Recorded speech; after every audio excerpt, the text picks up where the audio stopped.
What's happening, guys? Give this live stream another try here tonight. I'm using a tripod. I've got a Ceramonic omnidirectional external microphone, and I also have it plugged in. So maybe it will be a little bit better. I'm not sure how the lighting is going to be. That could be an issue. Thanks for standing by and bearing with me while I try to figure out some of these technical matters like the audio, the lighting, and how this can be improved. Constant and never-ending improvement. Who do we have here? We have, I think it's, who do we have? It's Elena. Hey, Elena, what's going on? How are you? You dig the live stream? Cool. Hello from Minnesota. I have lots of friends that are from Minnesota. They don't really say it like that, but Minnesota, I bet it's cold. Are you standing around a wood stove, or how are you staying warm in Minnesota? Minnesota. How do my Norwegian friends say that? Minnesota. That's a little bit better.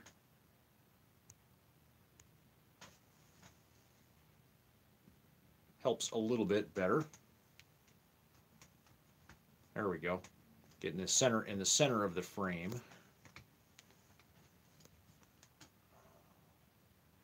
Not sure how many people are going to be tuning in. I know that I was just over watching Tom's live stream at Hobotech, and so the thing with live streams is if somebody else has a live stream going on, I mean, you can't do two live streams at the same time unless, I guess you have, if you're watching two different monitors. Not that I'm not competing with anybody, but I'm just out here having fun like everybody else, hopefully.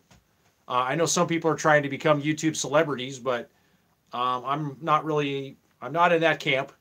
But anyways, I'm just out here having fun and just having a good time. So why not, right? What's for dinner in your house this evening? I had some, I just did a short live stream before. I had some grilled chicken breast with some jasmine rice cooked on the stove. And I'm going to go boil some hot water and make some hot cocoa.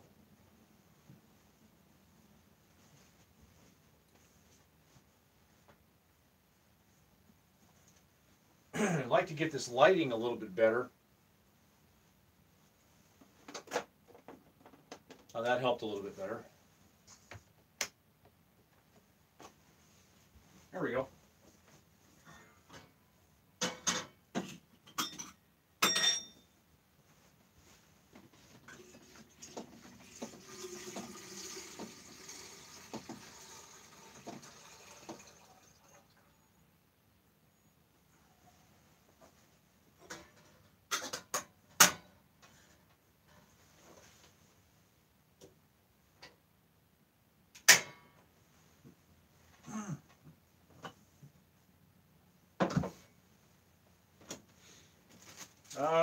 Choice selection of hot cocoa. We have, what do you guys think? I got Oreos.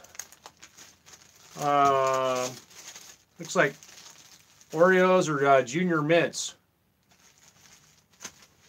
Oreos or Junior Mints.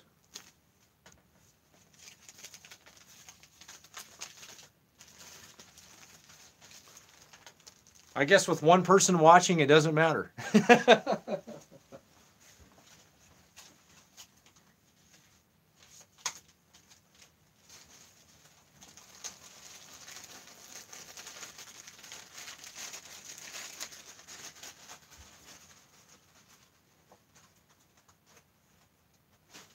Hot cocoa time. Okay, Junior Mints it is. We're going to have some Junior Mints. Junior Mints. Oh, yeah. What do we got on here tonight? Who's watching right now? 2. John, what's going on, John?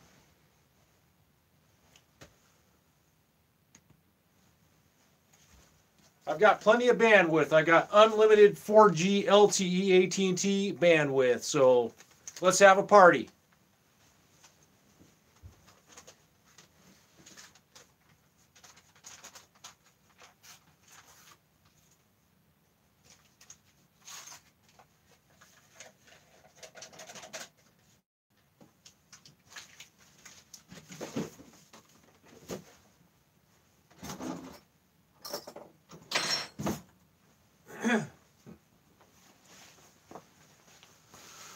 Oh.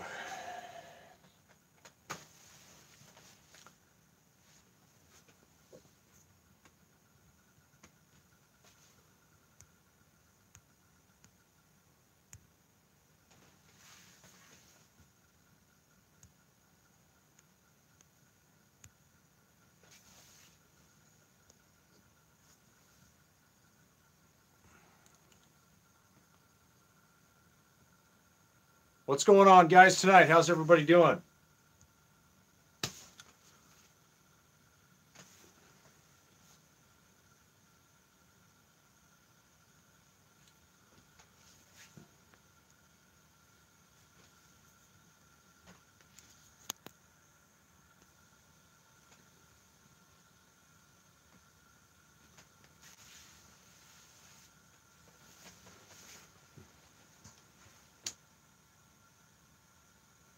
Definitely helps a little bit of lighting. Good considering the snow. How much snow do you have, John?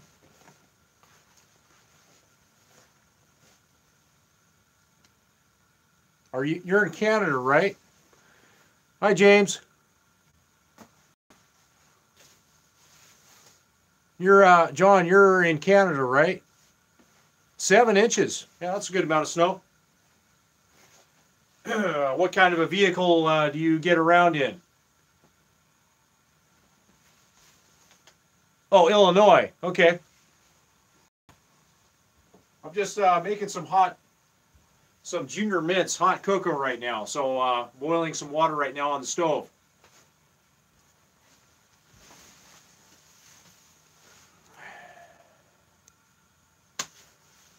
See, we got, hey guy, just watched your grilling video. I have the same grill, didn't see a regulator. Do you need one to run your grill? Yes, there is a regulator on the grill. It's near the control valve. That's a Genesis, a Weber Genesis. So the regulator is on the control, the fuel control valve. It's right on the control valve. What's going on? Howdy, howdy. Greetings from Columbus, Texas. What's going on? Columbus, Texas. Where is Columbus, Texas? Is that east, south, north, or west?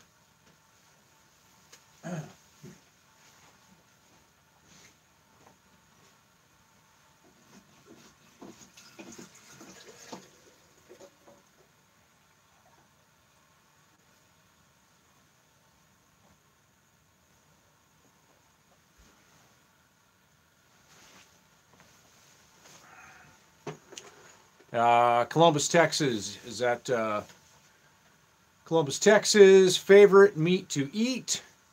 My favorite meat to eat would definitely be a steak. New York, a good New York steak every once in a while. Yeah, definitely a good steak, medium rare, or going out to eat at the Roadhouse. The Texas Roadhouse. That's a good place to eat if you've never eaten at the Texas Roadhouse. West of Houston, about an hour. Okay. What's your type of girl? Wow, that's a complicated question. Irene's Van Adventures. Hello, my friend. Hello, my friend from Pacific Northwest. I am making cocoa too. Hey, what's going on? Hello, Irene. How are you doing up there? I've been catching a couple of your videos. And I hope that you're doing well up there. I hope that you can get back in your van and get back on the road again. So, and I'm sure that you will. We have, who else? We've got PBN. Hi, quick question. I'm very curious if you can unbutton the first button down the collar. I guess I better preview some of these before I read them out loud. Got any funny stories from back in the day? Huh. That's a good one. Hold that thought. Hold that thought for a few minutes. Hold that thought for a few minutes. Stories from back in the day. Yeah, there's definitely a few, I'm sure. Yeah, there's definitely a few.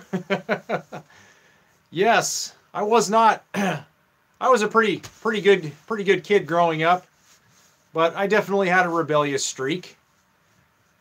It didn't last for that long, but yeah. We have Texas Roadhouse is the bomb. Absolutely, Texas Roadhouse, dude, is the bomb. They're I ate there for the first time last year, and I was blown away. The food was really good, the service was really good, and yeah, it was good. Really good place to eat. You definitely don't leave the Texas Roadhouse hungry at all. There's one in Medford, Oregon. There's one in Yuma, Arizona, and they're kind of scattered all over the place. My water is just about done boiling, so I'm going to go take it off the stove before I burn the camper down.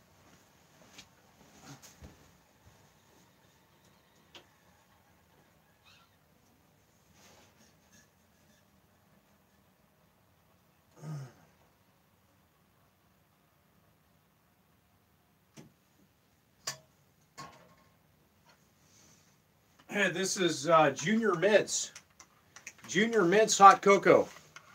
I have a few other varieties that I like to drink, but this is just one that I chose tonight. If you were early on the live stream, you would have known that I was choosing either Oreo or Junior Mints. It says, Irene says, I am in my van now, RV park. Okay, well, I'm glad to hear that. Good news.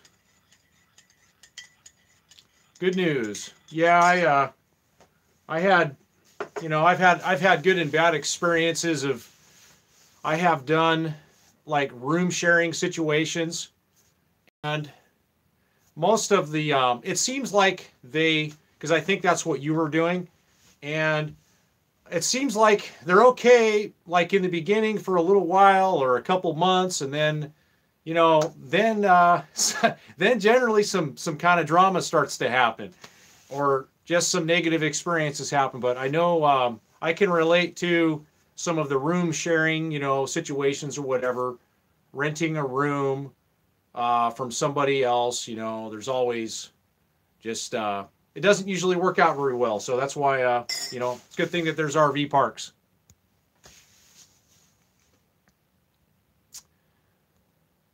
Jimmy Bold, do you do drugs? No, I do not. I do not do drugs. Nope, nothing illegal. I don't react very well to marijuana. Marijuana doesn't do me very good. Tend to kind of trip pretty hard on it. And so, yeah, I don't know. It might have something to do with just, you really lose control, or whatever. But yeah, I don't react very well to marijuana. It's, man, don't have a good reaction to it. But no, I don't do any drugs. Haven't really experimented with many at all. What is the craziest thing you ever did? Craziest thing. That's another one. Hold that thought for a second.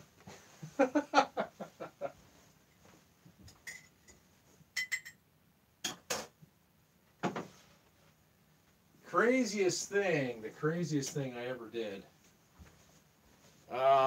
Geez. I don't know. I got to rack my brain. I got to think about that one. Think about that for a little bit.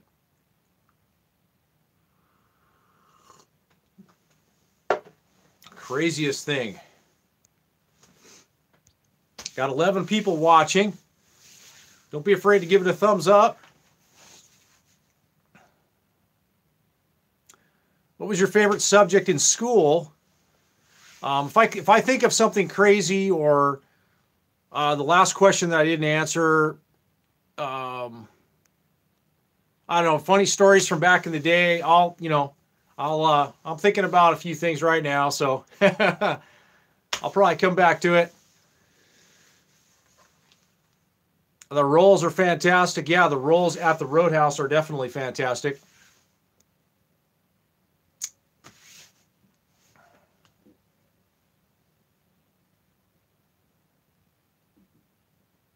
Answer my questions. Tiptoeing.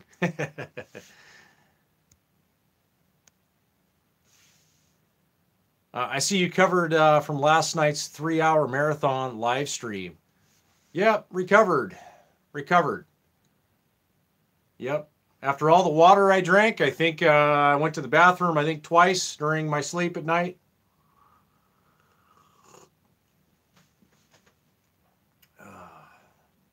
Yeah, that was too long for me, but it was still, I don't know, it was still fun. You really lose track of time when you do these live streams.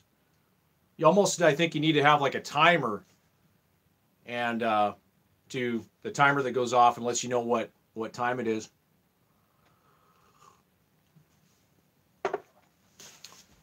What's the craziest thing I've ever done? Start a YouTube channel? No, that's not the craziest thing I've ever done.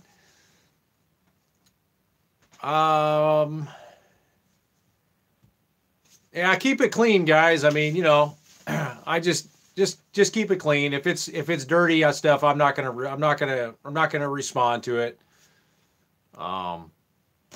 Most of us are adults here, not little children.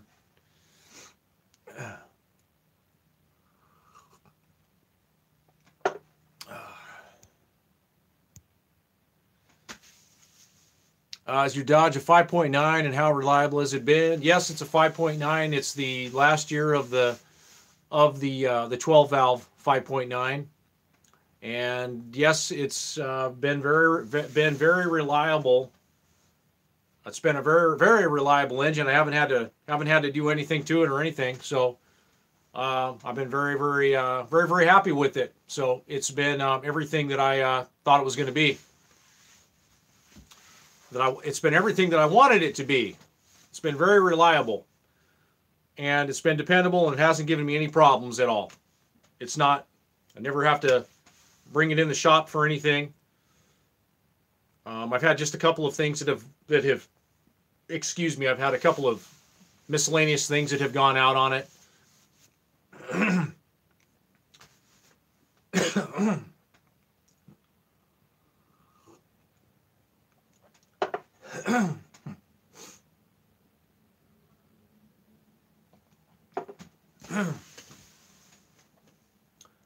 But yeah, it's been very reliable. How does in a camper work? Well, it works. I did it for a little while.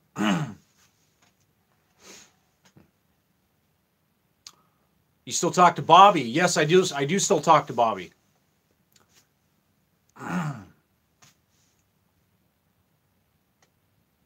What is your everyday carry? I have a Glock 17.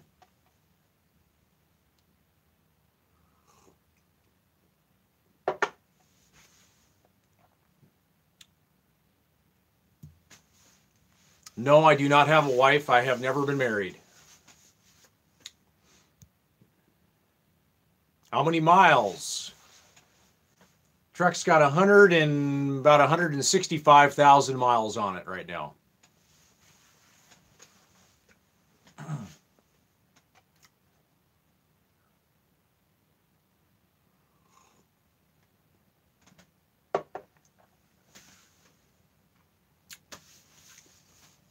If you get into trucking, what will you do with your trailer?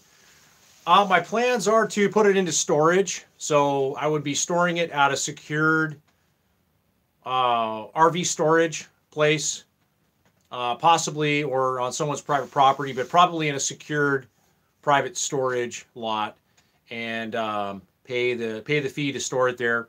And then I've been considering getting a Thousand Trails membership, and then when I'm on my home time, I can take the trailer out and go use it in one of the parks, one of the Thousand Trails parks. Is kind of what I'm considering doing right now.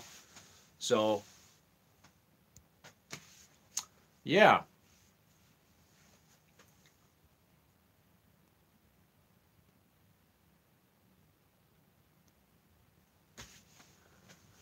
So what's one of the craziest things I've ever done? Jeez.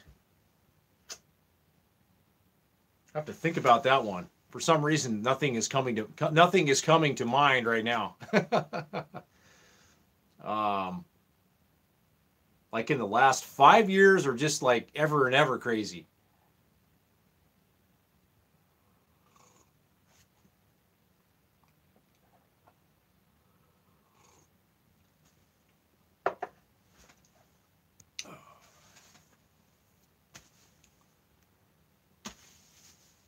Driving across country or just Western states?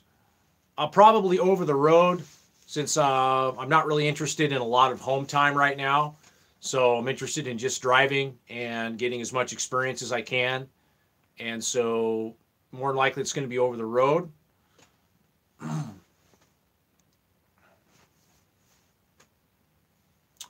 Since you mentioned the Glock, how do you deal with reciprocity issues? And have you had to cross a checkpoint with your weapon? No, I haven't had to cross a checkpoint with anything like that, you know. And no, I haven't had to deal with anything like that, you know. I haven't crossed into Mexico or crossed into Canada. I mean, not that I could have anything with me if doing that, but no, nothing, no issues with any states. I have it to protect myself despite what anybody says. I don't really care what I'm going to do what I need to do to protect myself.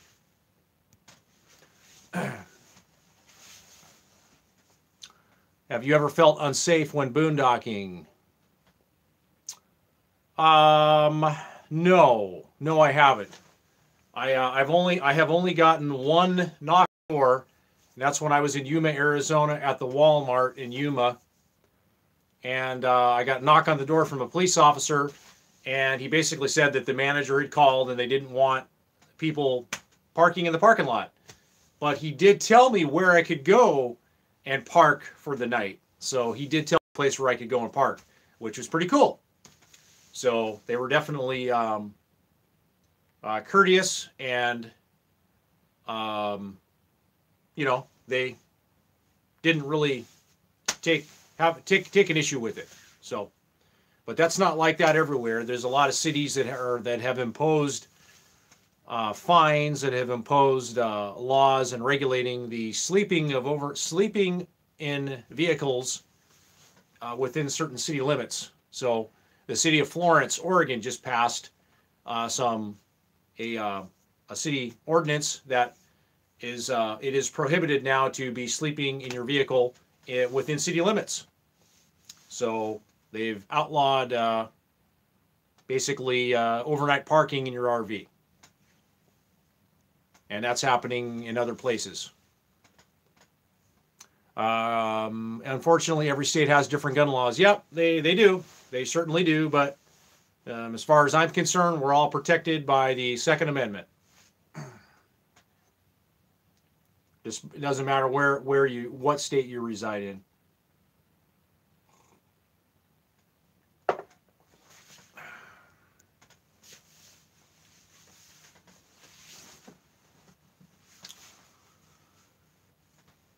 I still haven't thought of craziest thing that's happened. Yeah,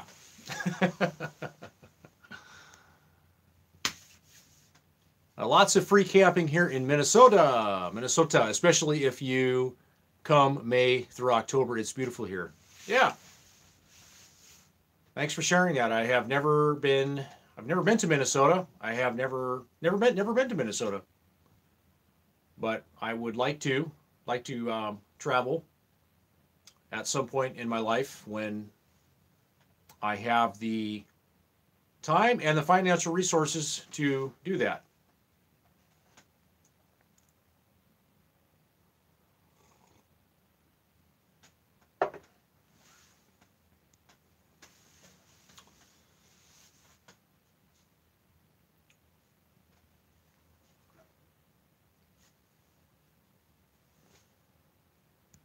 $14 people watching. 14 people.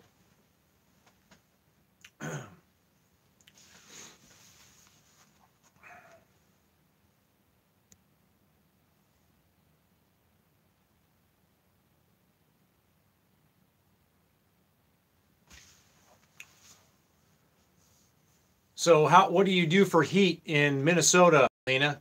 How do you heat your what do you heat your home with?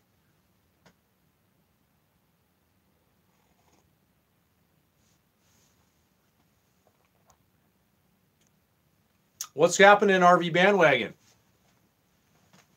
So what make of RV did you buy?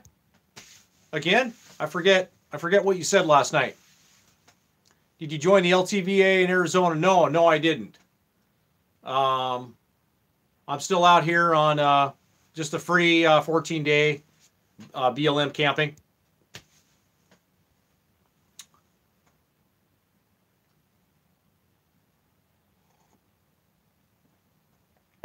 But with if the government shutdown continues, I may go over to the LTVA and camp.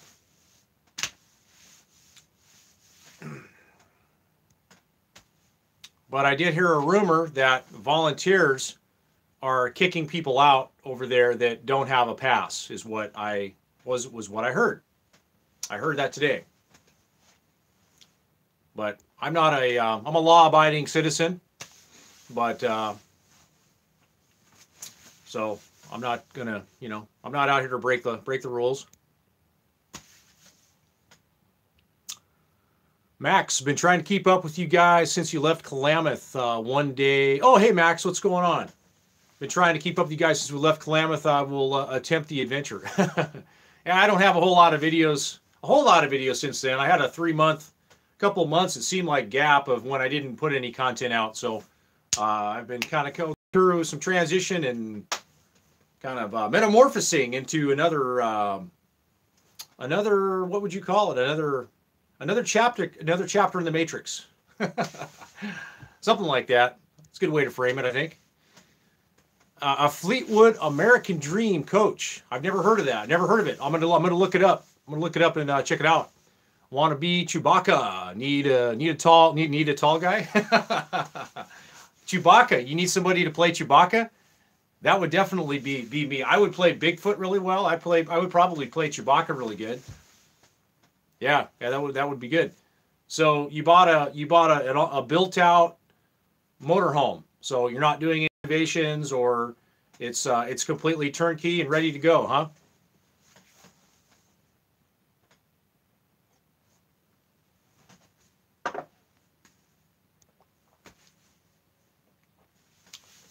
Howdy, just tuned in. What's going on, Boondocking Life? Hey, thanks for coming back and tuning in. Yes, they're kicking people out without passes. Okay. Well, I mean, they probably should. The people that are in there, they paid to be there, and they're paid for the services. And why should people that, So, yeah, I agree with that.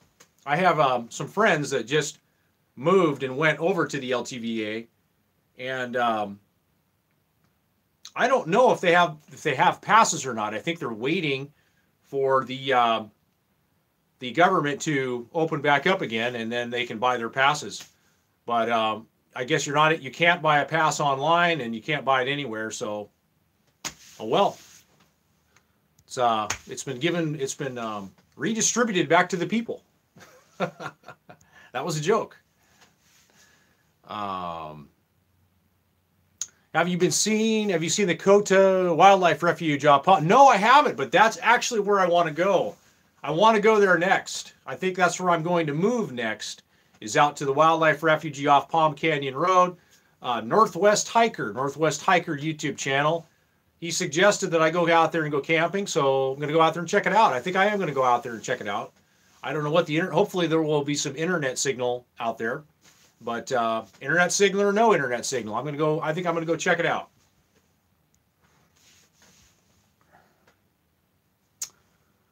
What else we got here? Glad you guys are still enjoying the road, the RV road. Yep. Kofa is awesome. Okay. Well, good. That's good to hear. Yeah, I haven't ventured out there yet, so looking forward to going and seeing what that's like out there.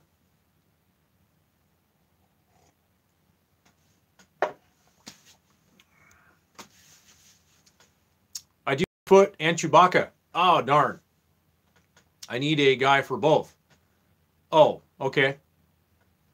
My FSW show is extremely popular. Yes, turnkey, but doing some refurbishments and upgrades. Solar fireplace, costume lockers. All right, well, good deal.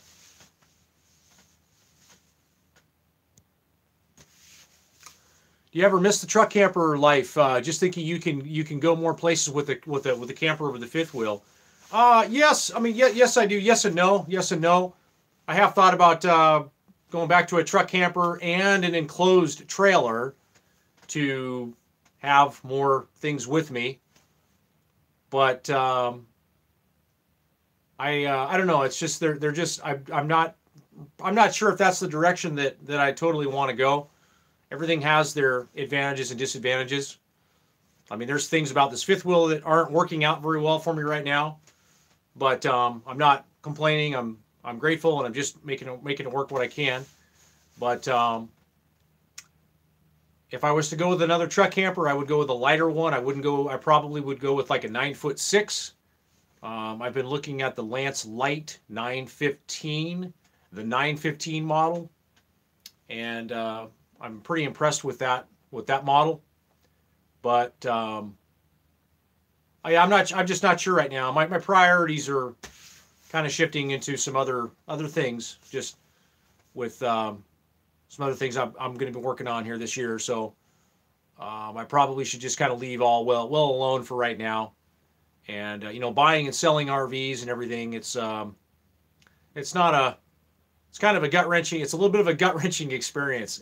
So, well, especially if you're living in them full time when they're your home. So yeah, I'm very fortunate to have the one that I have right now. This one I have, it's in fantastic condition, and it's serving all of my needs, and it's very comfortable, and it's just it's great. It's a good solid rig to live in. So I'm happy.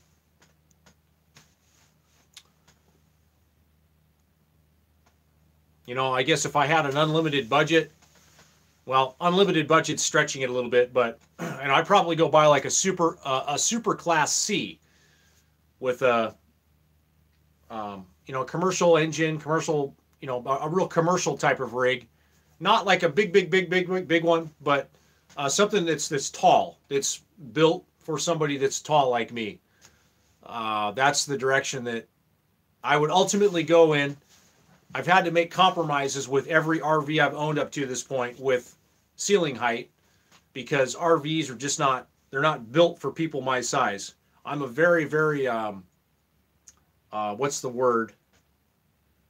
I can't think of it, but not a unicorn, but just there's not a lot of people in the population that are as tall as I am. So they just don't build, they build these rigs for people that are like 5'11", the majority of them.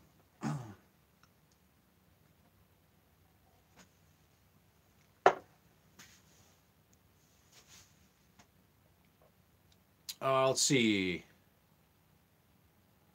Irene, yes, signal is in the BLM camping area, just as you enter on the road. I was there last year with Kent, closer to the mountain will probably lose reception. Okay, that's good to know. I have AT&T, and my cell phone is Verizon. I have a straight talk plan on the Verizon network for my cell phone. And I have an AT&T mobilely hotspot. I've rattled more screws loose in my Lance than I can count. Don't think they are designed to rip down washboard like I do. Yeah. Yeah. Do you, Wendy Clark, do you still own your truck camper? Nope. I sold the truck camper this time last year, a year ago. I sold it to a really nice older retired couple from Arkansas. They bought it, so you might see it if you're from Arkansas, in the Conway, Arkansas area. Are you ever coming back to Oregon? Yes, I am planning to come back to Oregon. I have had thoughts about changing my domicile to Pahrump, Nevada. I've had thoughts about moving to Texas, but I don't think that at this time I'm going to do that because I don't want to be that far away from my family. So I think I will be coming back to Oregon, and I'll probably be somewhere, probably in the Eugene area, or between Salem and Eugene, or I mean I'm probably going to be around that area. I'll be probably back in the same area that I was. But so yeah, that's kind of what my plans are right now.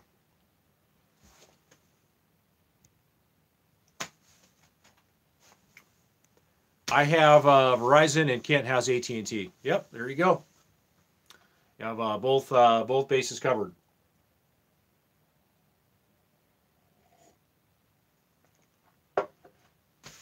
Yeah, that's a good way to do it.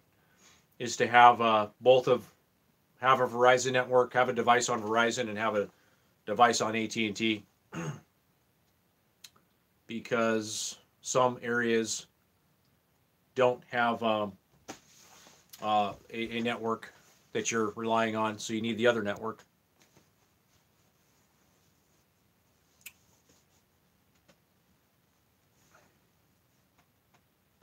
Have to meet up this summer.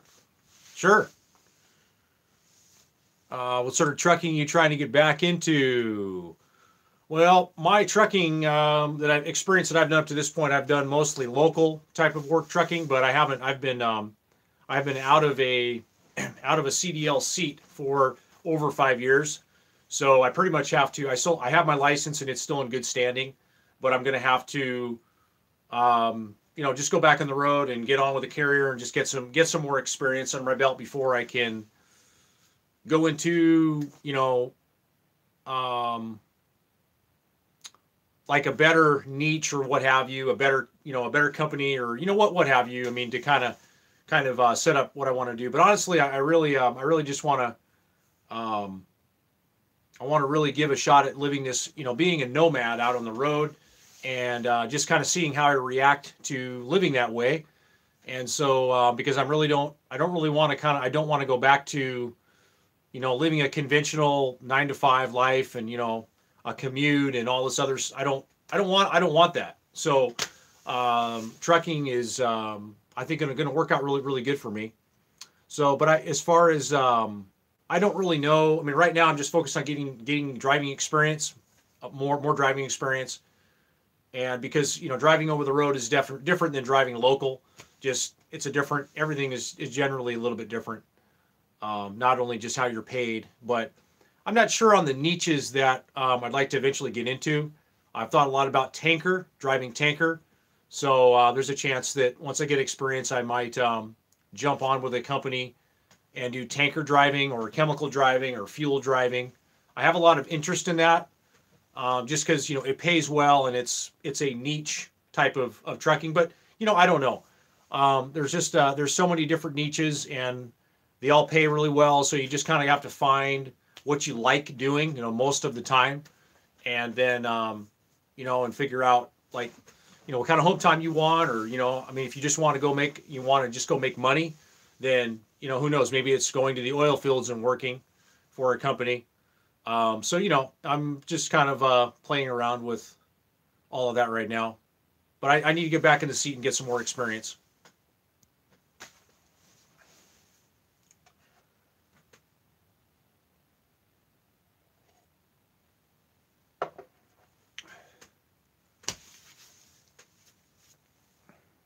You got have an awesome 97 Trek up for grabs, customized and ready to roll. Let you peoples know. Yeah, that's a good motorhome.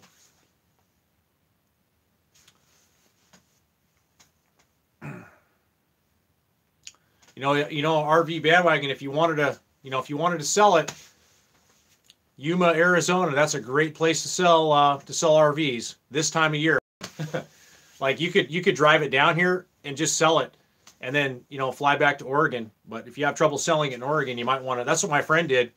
My friend Ken, he had a pretty much identical Trek to yours that you have, and he was having a hard time selling it in Oregon. He lives in the Portland area, and he couldn't get anybody to buy it. So he ended up driving it all the way down here to Yuma, and he put it up for sale on one of the lots, sold it in like a month, and then he ended up flying back home. Just a thought.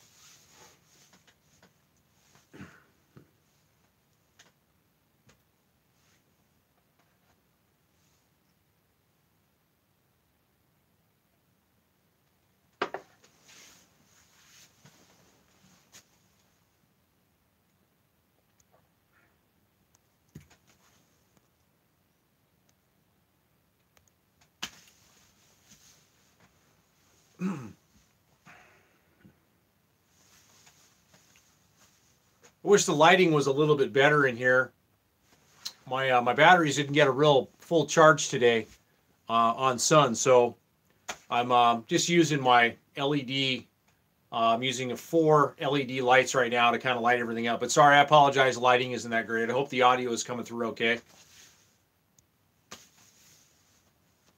If you're thinking about getting back into trucking, look up Central Oregon Trucking out of Bend. Great company. Yes, I've heard great things about those guys. And that is a company that I have definitely looked at, and I may go with those guys as soon as I get enough experience, because they look like a real up and up company, and they treat their drivers really, really well, and they pay really well. So, that's the kind of company, if you're going to be a company driver, that's the kind of company that you want to get on with. Absolutely. Yep. Yeah, if you're, absolutely. It goes for any career, if you're an employee or a company, I mean, your goal is to work for the best company you can, I think. Your goal should be anyways, but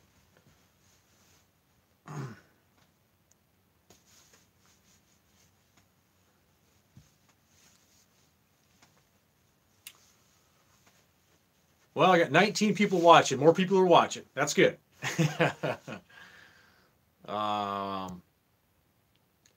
I've heard that area is good for selling RVs. Just know getting the last of my stuff out of it. Yeah, definitely. That's I highly recommend it. I mean, I know a lot of people, even myself.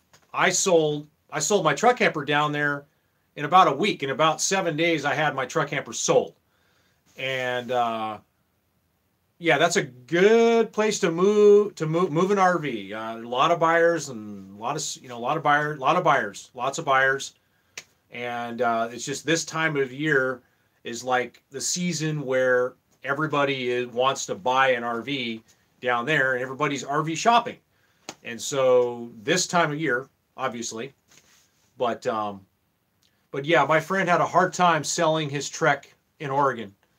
And he was trying to sell it for like, I don't know, I think it was almost a year. And I don't think he was asking like a lot for it, but he ended up selling it for a little less down here than what originally he wanted, but he did sell it and was able to move on.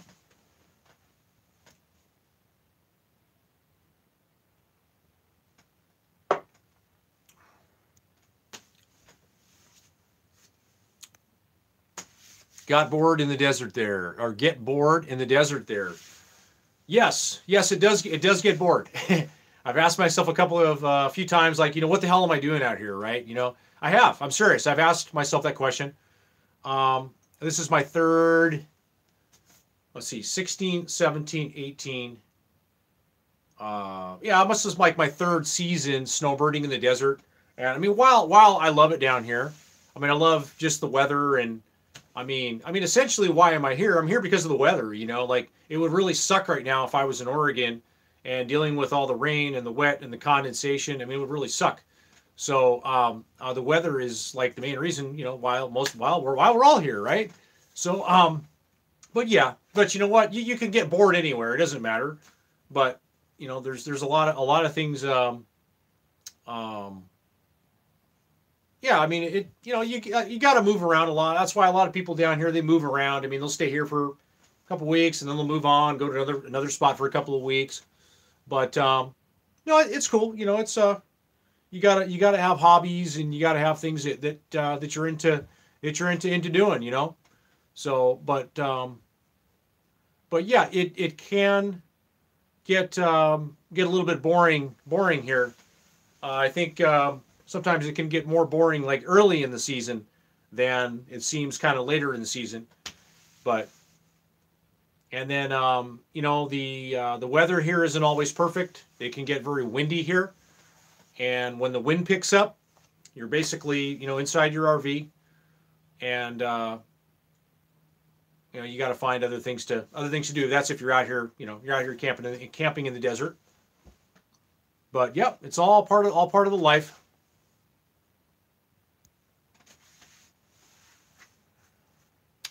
What sort of tank capacities does your rig have? How often do you go between water fill-ups and dumping? I have it's got an 80-gallon freshwater capacity, a 40-gallon black tank capacity, and I've got two gray tanks, one for the kitchen and one for the shower, and those are about like 38 gallon a piece. So pretty good tank capacities. And I can usually go a couple of weeks, usually go 2 weeks without having to I can usually go about 2 weeks and then I got to dump and fill the tanks. So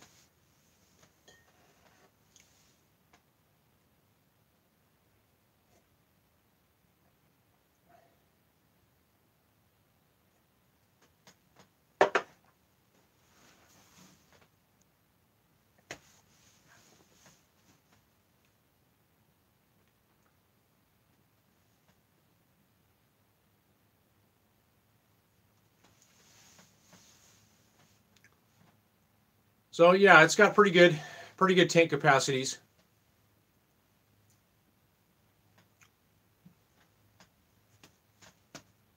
Much better than the truck camper had. The truck camper only carried 36 gallons of fresh water.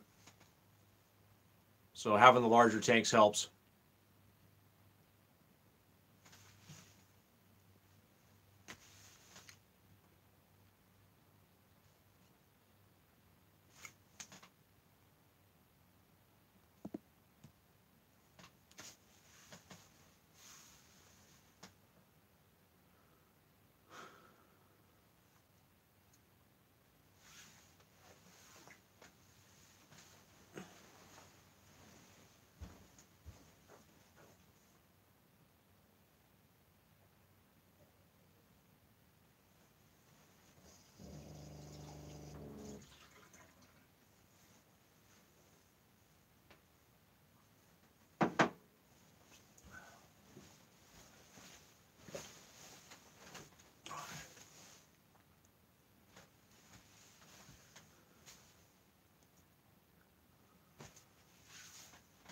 So I still haven't thought of what's the craziest thing I've ever done.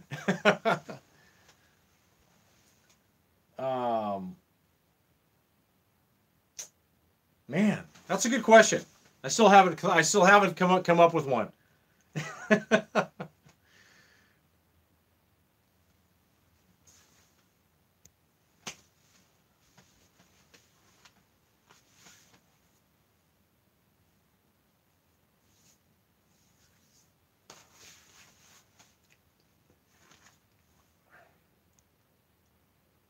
everybody's probably over at Hobotech's.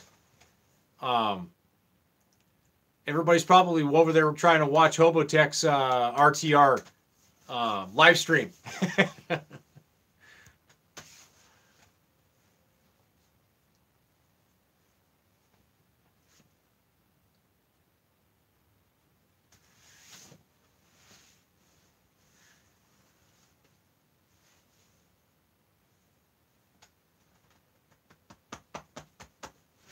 But yeah, it can definitely get.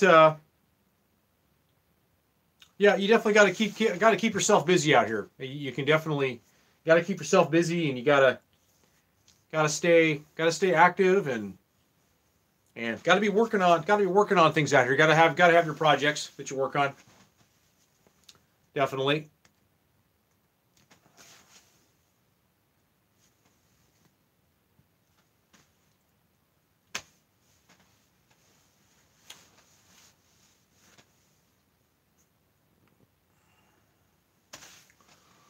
Well, I don't see any more questions coming in. You guys are probably wanting me to answer that one question. What's the craziest thing I've ever done? Oh.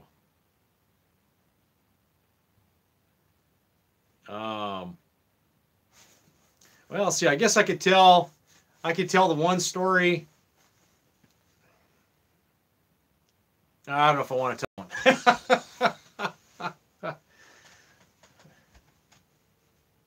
Oh God, do I want to tell that one? Forget it. I don't want to tell that one.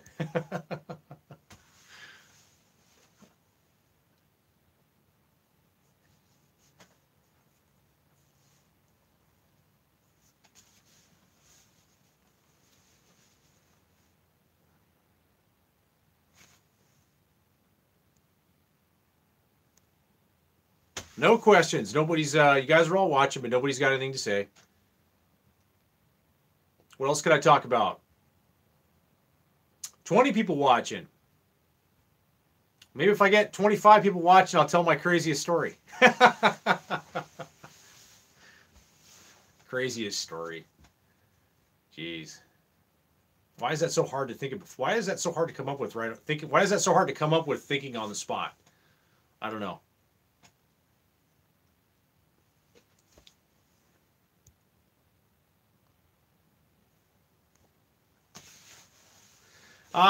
We could talk about music. That's something we could talk about. I could talk about concerts that I've been to. Could talk about I could talk about crazy concerts I've been to. That would be good. My very first concert that I ever went to, I saw Sammy Hagar, 1997 at the Gorge Amphitheater in George, Washington. There's a town. It's not really a town. It's just a farm community out in the middle of eastern Washington or central Washington, the Gorge Amphitheater. So, yeah, it was 1997. Sammy Hagar came out with his Marching to Mars. He's doing his Marching to Mars tour. And dude, it was probably my second best concert that I've ever been to. I don't know if I could, let's see what else I saw Sammy Hagar. It was great. Had a great time. Row 11. I'm a huge Van Halen fan, so seeing him, I like both versions of Van Halen, Sammy, Dave. But yeah, that was cool. And then but it was probably one of the best concerts I've been to. I went with five of my close friends, and I was only I think I was 19. I was 19 years old when I went to that show. So really young, having fun. We pretty much did everything you could think of. I did get to see Van Halen in 2012 on the different kind of Truth tour, and that was awesome. I saw them in Tacoma, Washington, with Dave singing, and it was cool.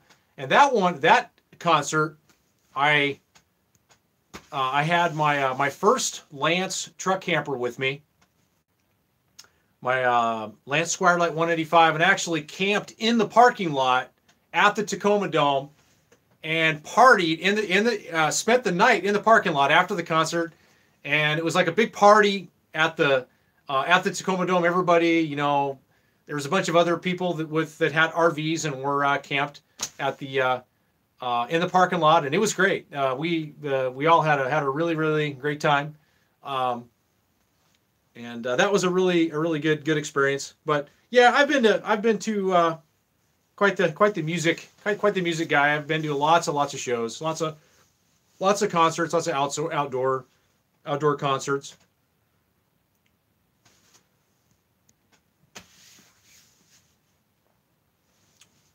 I guess nobody wants to hear that. I guess nobody wants to hear my stories. I guess.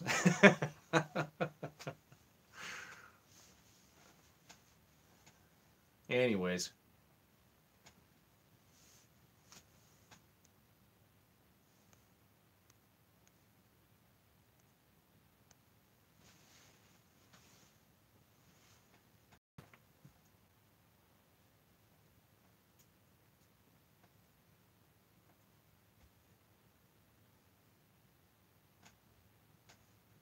Wow, did somebody pledge $20? Holy crap.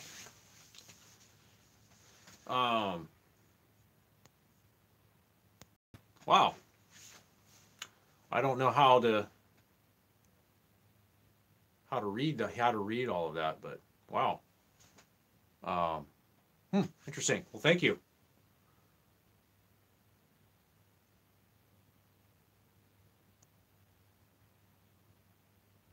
Oh, Grateful Days. Van Halen. Yeah, right on, man. Wow, dude. Thank you.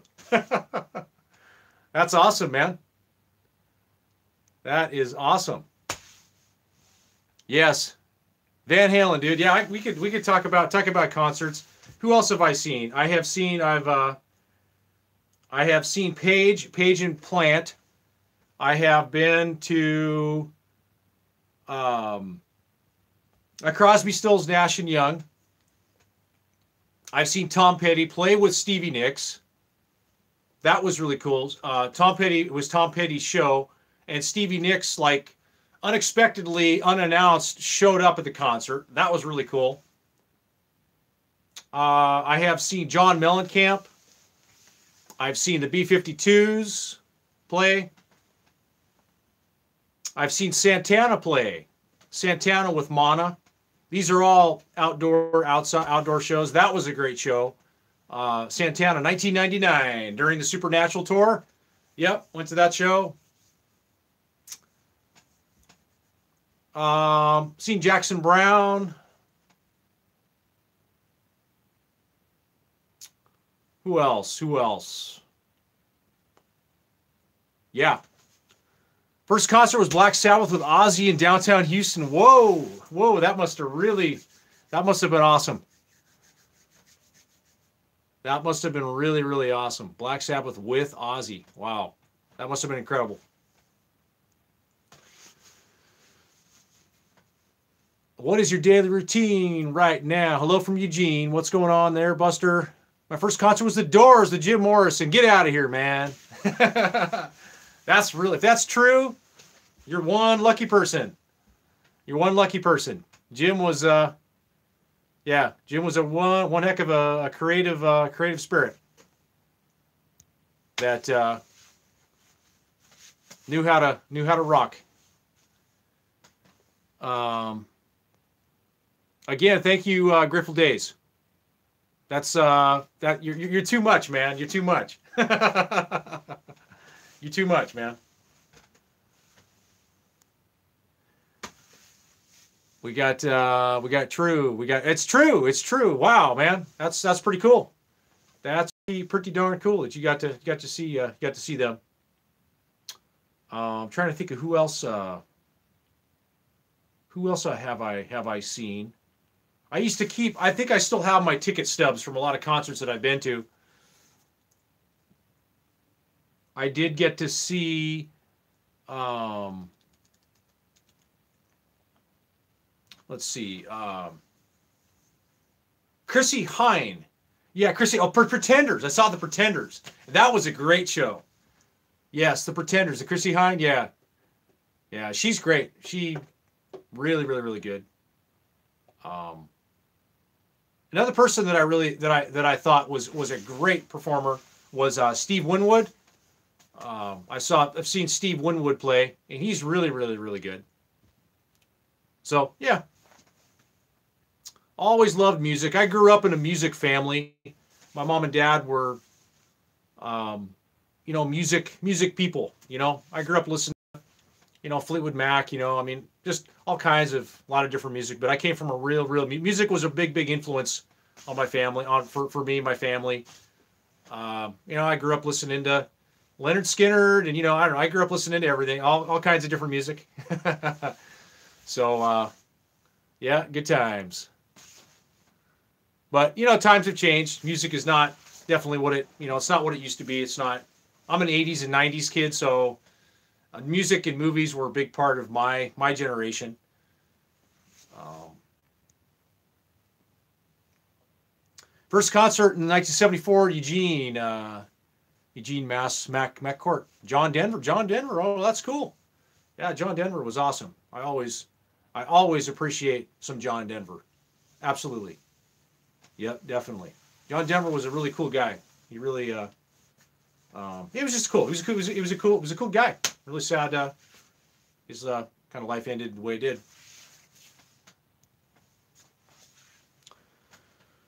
Emerson, Lake and Palmer. Wow, that would have been a good show. Have you ever heard Eric Clapton live? No, I have not heard Eric Clapton live. Nope, have not heard Eric Clapton live. No.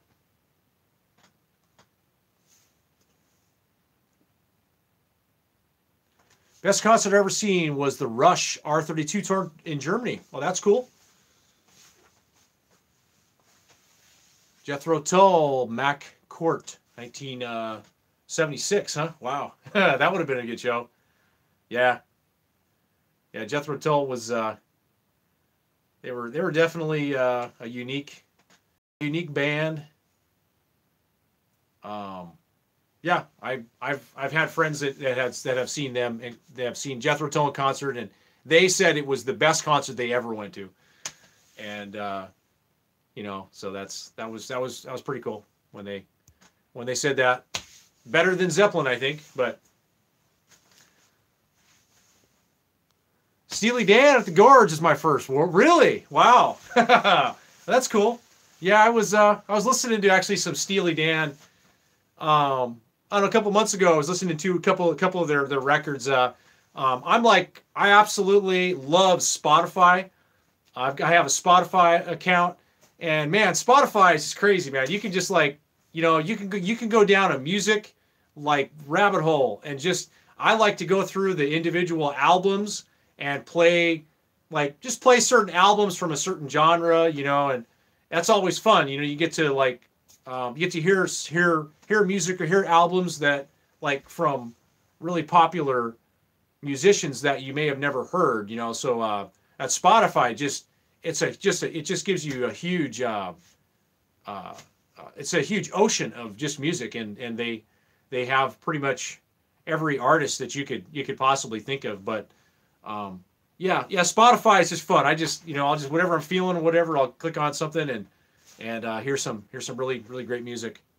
But yeah, Steely Dan, I like a lot of the Steely Dan. I like a lot of the early records from Steely Dan. They've got some really kind of strange records, kind of similar to sort of like Peter Gabriel a little bit, where you kind of hear some of the songs and they just really I don't know, it kind of just on a kind of another level, take you to another place. So yeah, that's good. I do dig some early Steely Dan music. Yeah, definitely. Yeah, for sure.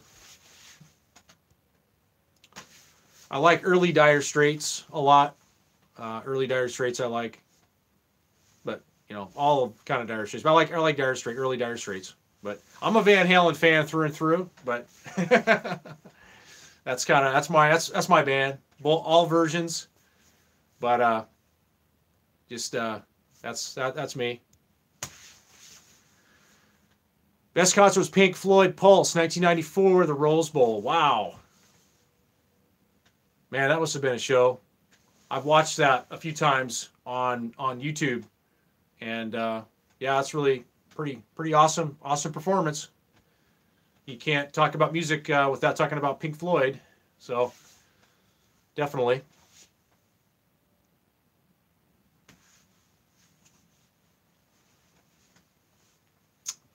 Who else have I seen?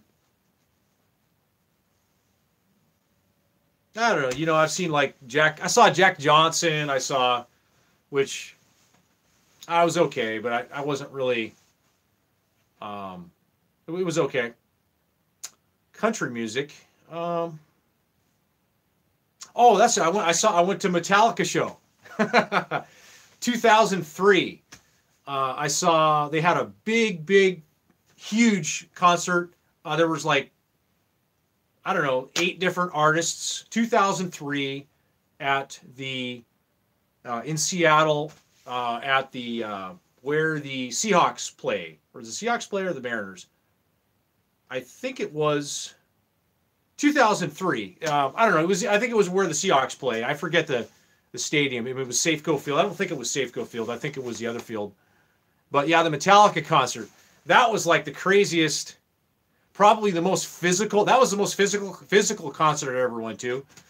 I almost got crushed twice in like the mosh pit that goes on at the Metallica concert. You know, the pole, and man, it was everything I could do to like just keep from getting crushed. And it was crazy, man. It scared the living shit out of me. And I had to kind of leave like twice. I had to leave and get out of the show. But anyway, the Metallica concert was really awesome. The first song they played was Four Horsemen. The beginning of the concert, they show the big movie screen, and they're playing John Wayne, or not John Wayne, but The Good, Bad, and the Ugly. The Good, Bad, and the Ugly, and it's a scene where it's all the crosses, and then they come out and they play Four Horsemen. But yeah, seeing Metallica was awesome. I saw Limp Bizkit at that concert, the Deftones, and there were a few other bands that played that day. But yeah, seeing Metallica was definitely very awesome. Going to Florence tomorrow, Three Rivers for NFL game. All right.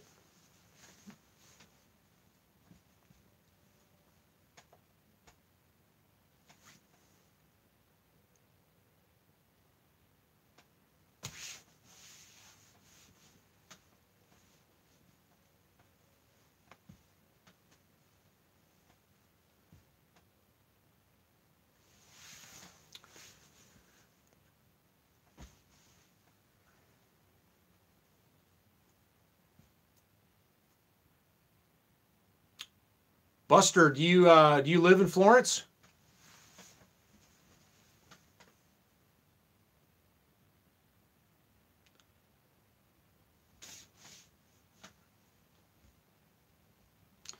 My best was the August Jam at the Charlotte Motor Speedway, 1974. Allman Brothers, Emerson, Lake and Palmer, and Black Oak, Arkansas, and more. Oh, Black Oak, Arkansas. Oh, yeah. That's actually where David Lee Roth got a lot of his moves from. The lead singer of Black Oak, Arkansas. A lot of people don't know that. But yeah, Black Oak, Arkansas is a great band. And obviously, I mean, the Allman Brothers were. We could go on and on talking about the Allman Brothers. The Allman Brothers are one of my favorite, one of my all-time favorite bands, as well. Dickie Betts and yep, good music. Eugene. Oh, you live in Eugene, okay.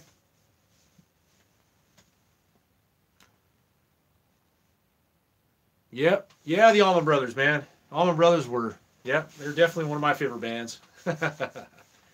Yeah, I mean, I like a lot of music. I mean, there's certain music from my generation that, like, it's just, you know, it just kind of represents what, you know, like what I'm into. But yeah, I mean, I could go on and on. I like so many different bands. We're so great in their own right. You know, I mean, Leonard Skinner was just like I mean, they were incredible musicians. Their music was incredible. I mean, just like the Allman Brothers.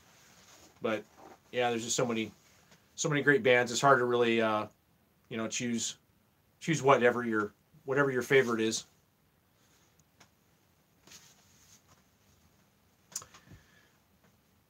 What's the fastest you go in trucking? Yes, I'm planning to go trucking. What is the fastest you've gone out there on the dunes? The fastest I've gone out there in the dunes. That probably would be with my buddy who has a V8 LS1 V8 Super LS1 sand rail, and ripping through the dunes in Glamis. Yeah, that's probably the fastest that I've ever been. So, probably a good 80, 90 miles an hour in Glamis, but, riding the four-wheelers and stuff out in the sand dunes, I mean, I've probably gotten up to, probably a good 70, 80 miles an hour on the quads riding. My Banshee, I think, will probably do, it just depends on pavement, I could probably do 100 miles an hour plus on pavement on my Banshee if I had street tires on it. But out in the sand, you're probably going to be somewhere around maybe 80 miles an hour or 70 miles an hour.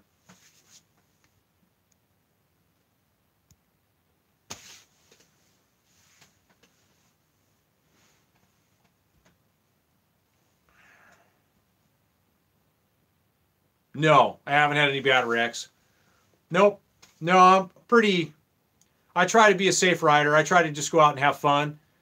And I've never really tried to push myself, to the limits where, I'm the risk of hurting myself kind of goes up. So I've just tried to kind of go out and just have fun and just kind of ride how I like to ride. But no, I haven't put myself in any bad. I've never put myself in bad situations. I've had a couple of close calls. I almost had a hit. I almost had a. I guess you would call it a T-bone wreck. Someone was riding this way, and someone was riding. I was going up the hill. No, somebody was going up the hill, and I was cresting the hill this way, and I almost collided with somebody. I had one close call on that, and that was probably more to do with me in that. When you're out in the sand riding, you got to be really careful when you're riding at the top of a hill because somebody could be coming up the hill. So after you ride the dunes for a while, you kind of get a good feel for some of the hazards, where the danger spots. But yeah, you got to always be paying attention and ready to react when you're out there riding. And the sand is probably. You could probably get hurt a lot worse than the dirt riding because you could definitely get hurt worse out like woods riding because sometimes it's hard to see somebody coming.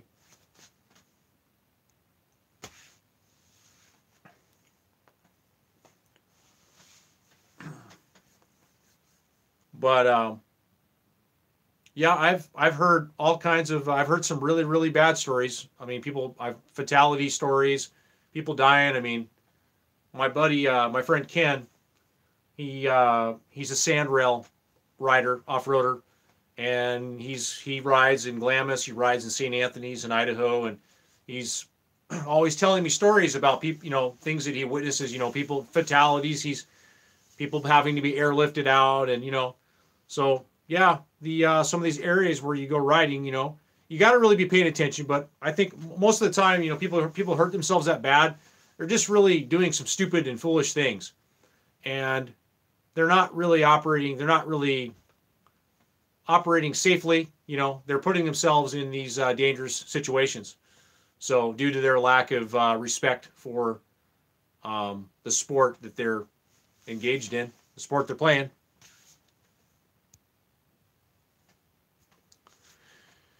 You into dirt bikes at all? What sort of toys have you owned over the years? Yeah, I mean, I started out riding dirt bikes. Very first dirt bike I had was an XR75. And then from there, I moved up to a CR250R, 78 Elsinore CR250R air-cooled motor.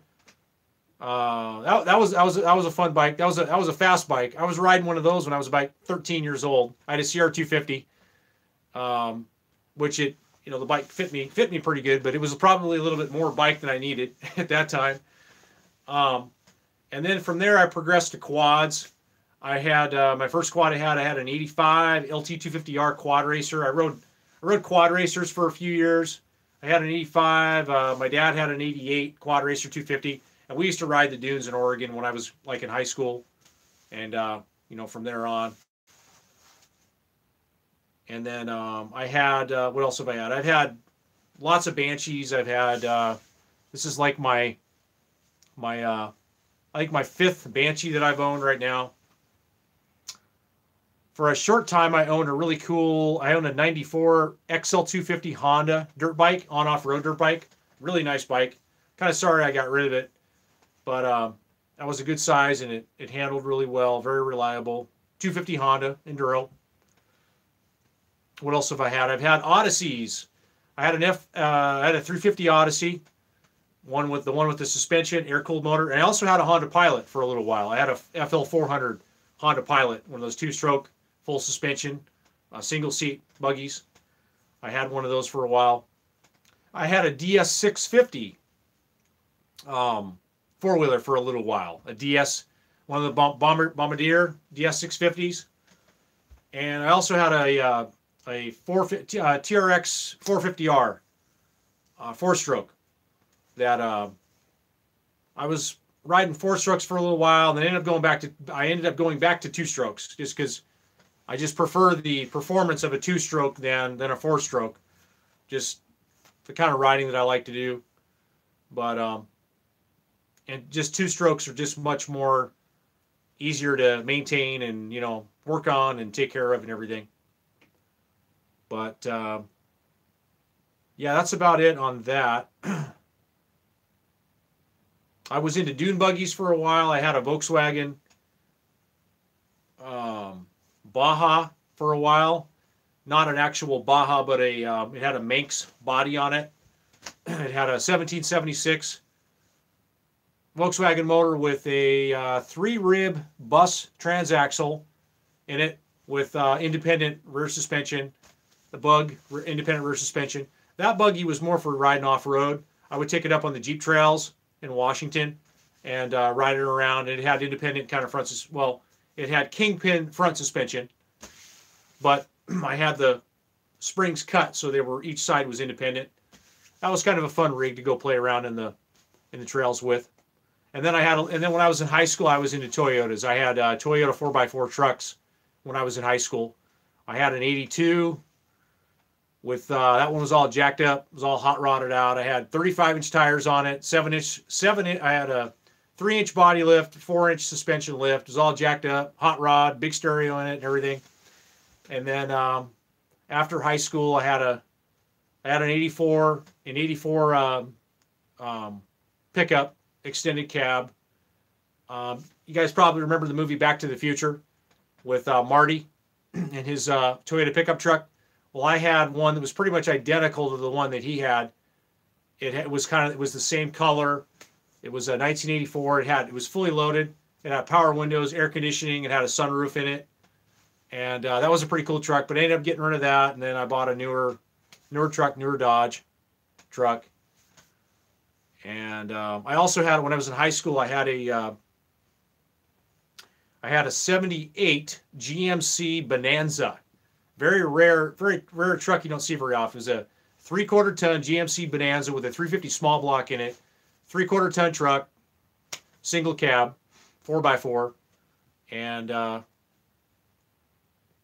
it wasn't lifted or anything. I cut the mufflers off. I put a set of glass packs on it, and then I traded it for my Toyota truck that I ended up kind of jacking that one up and, you know, going off-road and going mudding in it and doing all kinds of stupid stuff. But it was a lot of fun.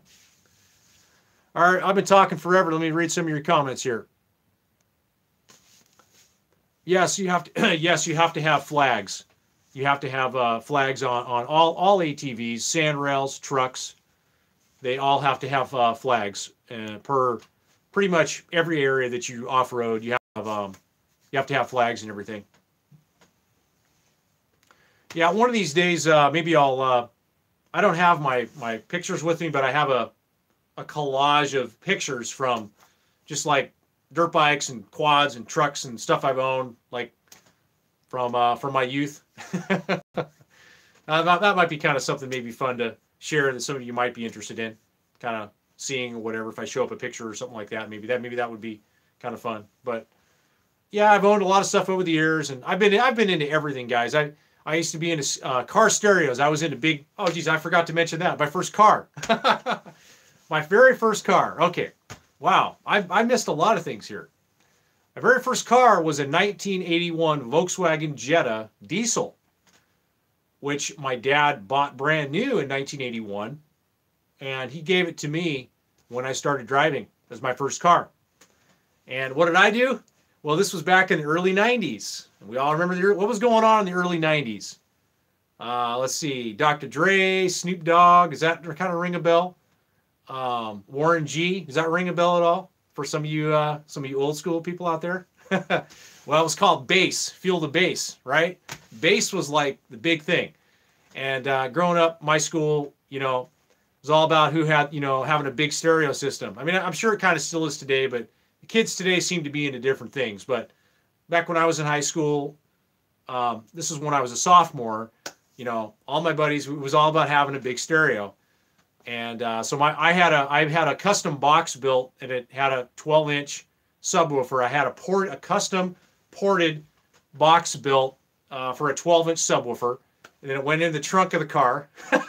And I bolted the amps to the back of the speaker box. And I don't know, I had some Alpine like cassette deck in the thing, and so I had that. One of my buddies had he had a 15 in his car. He had a little Mazda hatchback. He had a 15 subwoofer in the trunk. And then my other buddy had a Ford Courier pickup with a custom built big ported box. He had two 12s in the bed of his Ford Courier in a custom box. And then he between the bed and the cab, he cut holes in the cab and ran PVC tubes through, so you could feel the bass in the seats. And when we were sitting in the seat, you could feel the bass hit the back of the seat. It's the craziest thing, man. We were playing what do you call, like NWA, whatever. Not NWA, but yeah, NWA. But we were playing Eazy-E. That's it. Yeah, we played a lot of Eazy-E, and a lot of my friends had all that stuff. But that was back in a time period where gangster rap was like really trending and stuff. But anyways, yeah, that's a little bit. So then I went from stereos and I went into big 4x4 trucks. I went into Toyota trucks, and that's kind of what I graduated there. But I started out with the car and the big thumping stereo systems. So I just remember that. And it's just back in the 90s. That was the big thing. Quite the list. Knew you were a gearhead. Yeah. Oh yeah. I was definitely one of those kind of kids in high school, always playing with trucks, and and all my friends, we were all into that. We were all into that kind of stuff. So I grew up kind of out in a rural area, out in the country a little bit, not in the city. So we could do a lot of that stuff and have fun. And in today you can't. Not a lot of the stuff today. You can't do a lot of this stuff anymore. They've got everything shut down. All that. So yeah, it's a different world today. Still thinking over the road trucking. Yes. Yeah. I'll still, yes, that's still what my plans are. Let's see here. I had a RD 350 two-stroke bike way back. Oh, that's cool. Yeah, those were really cool bikes. Another cool bike that was awesome was the Gamma 500, the Suzuki. Yeah, that was a really wicked cool bike. Two-stroke. Yep.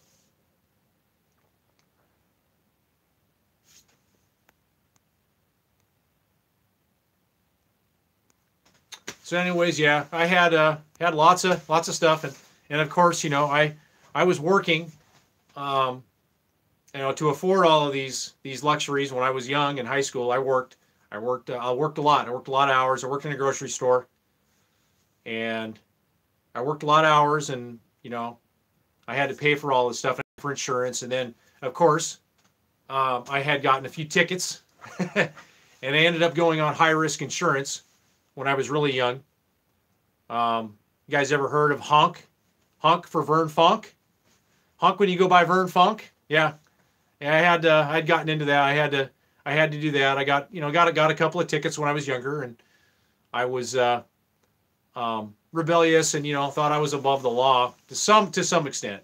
But I was a good kid. I was responsible, but I still had I had my fun. I was always up for a good challenge. My buddies, we used to race each other, like going to school in the mornings and stuff. And we got caught one morning when we shouldn't have been racing, and they had like a speed trap set up, and so I got a ticket, he got a ticket, and then things kind of snowballed after that. So, but I am a very good driver now. The old saying, you only learn when you have to pay the price. It's very true. You learn really fast when it hits your pocketbook what not to do. They took my license away after 4 months for speeding tickets. Yep. Well, today, I don't know what they do today. I mean, today, I don't even think, like, these kids today, like, I mean, back when I was young, we got our licenses when we were 16 years old, and we didn't have to have anybody riding with us in the vehicle, and we could take off on our own cars, and we could have as much freedom as we wanted. Well, I don't know how they have it set. I don't know what the rules are today, but I can guarantee you it's not as good as it was when I was younger. So.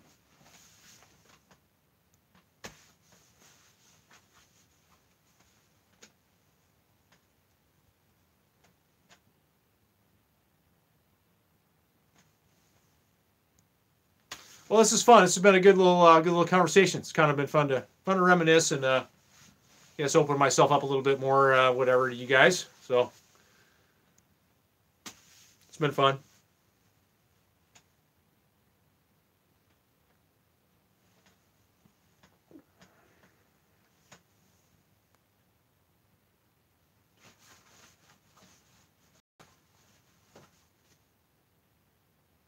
I got mine in 1974. You got your license in 1974. Yeah.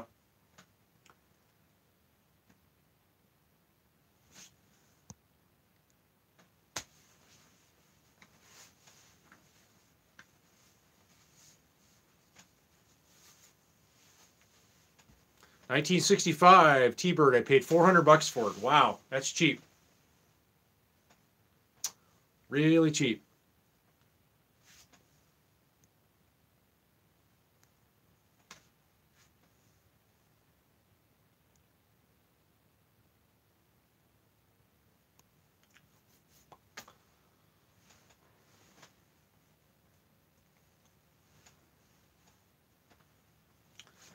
Yep.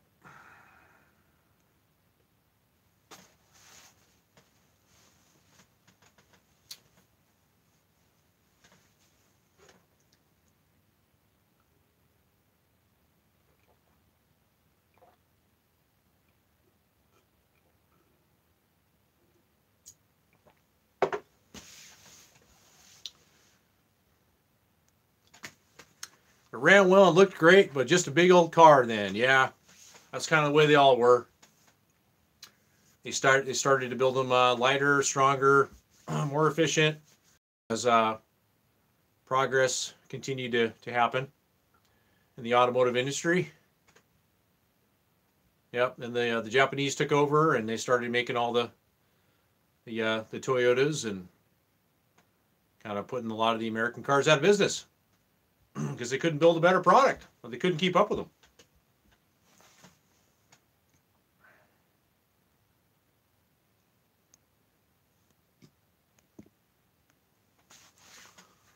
Okay, take it easy. Yeah, you have a good night too.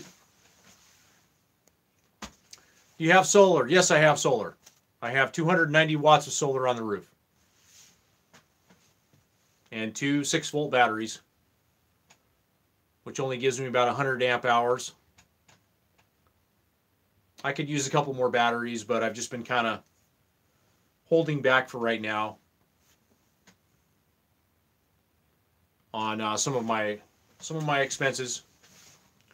Just kind of using what I have and for right now, but it is working just fine. They're working just fine for my needs. I just need stuff to charge my laptop, my MacBook Pro laptop, my phones, lights, and everything in the camper. So 2.6 volts works good for that. But I have yet to start my generator on this trip. I've yet to start my generator, and we've had a few cloudy days, so it's working.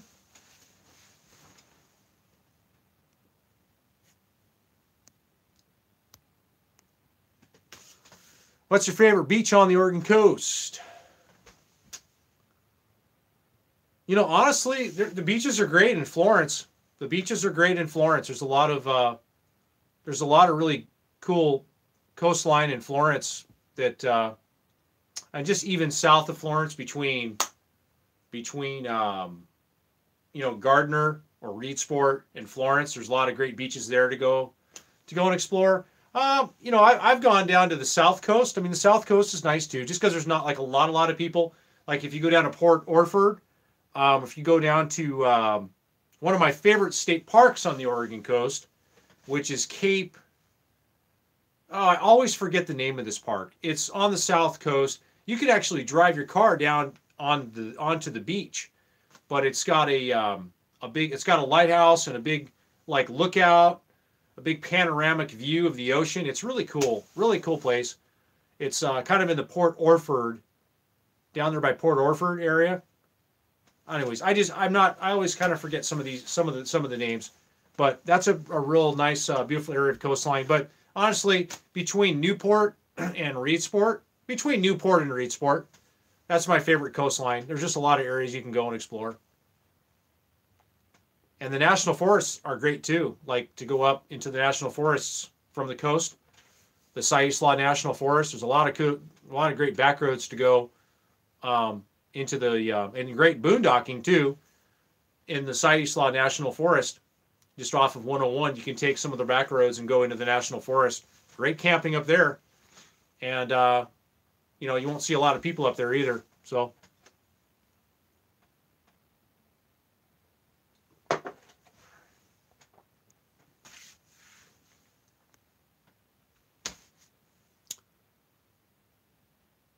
How long can you stay off the grid? I can stay off the grid well for as long as I need. I have a generator backup. I've got solar. As long as I have water and I have propane, I can be off the grid for as long as I want. Oh, Cape Blanco, yes, Cape Blanco, yes, yes. I really I love that park. They even have a horse camp at that park. That's where I boondocked for the night. Between me and you guys, one night in the horse camp. There was nobody patrolling the horse camp, and I boondocked in the horse camp at Cape Blanco for one night.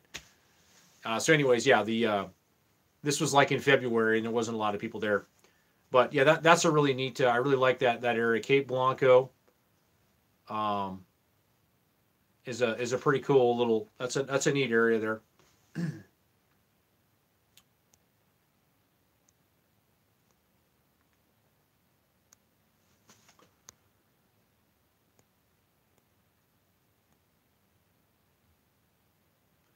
I had an Opel Kadett for my first car. I paid $100 for it, and then my brother borrowed it and went from fourth to second and blew it up. Bummer. Then bought a Dodge truck. Love Florence. Great beaches. Yeah, the beaches are great. I mean, that whole section of coast between Newport and Reedsport, like it's great. I mean the coastline between Newport and Florence is some will say is the nicest or the most scenic. But I also really like the South Coast, down by Brookings and Gold Beach. I love the Gold Beach area. There's a lot of really cool places to go and explore.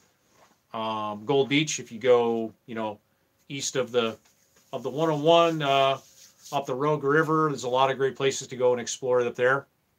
So, Yeah, I really like the South Coast a lot, just because it's not there's just not a lot of the crowds.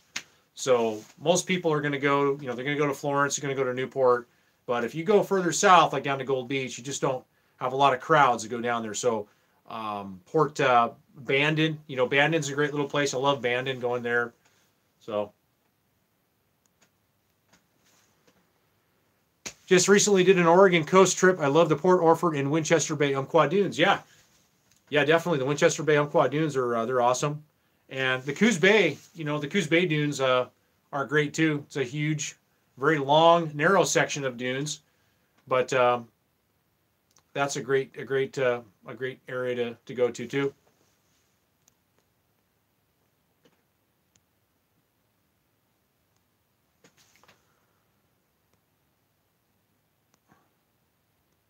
Hello, River on the road. Hello, West Coast Road from Portland, Oregon. Hey, what's up, buddy? How you doing? Thanks for stopping by, coming in. We have, see, hell yes, West Coast Driller 2 nights in a row, live streaming. Yay! What else am I going to do out here in the desert, right? Uh-oh, I just set myself up on that one. Oh, it's fun. I wouldn't be doing this if it wasn't fun. And I'm not trying to anyway, it's fun.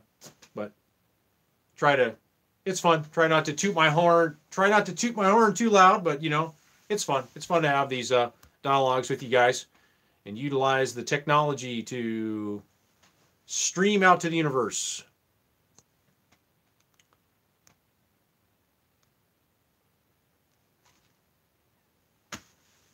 Humbug. Yes, Humbug Mountain State Park. Yes, I have a friend that used to go there every year from Washington, and he used to go camping at Humbug Mountain Park. I haven't camped there, but I would like to someday. I'd like to go and explore and go hiking in that area. Yeah, absolutely. There's just so many places to go and explore and check out and go hiking on the Oregon coast. Lots of hiking to do. And the further south you go down the coast, the easier it is to boondock off of the 101 and just go, free camping.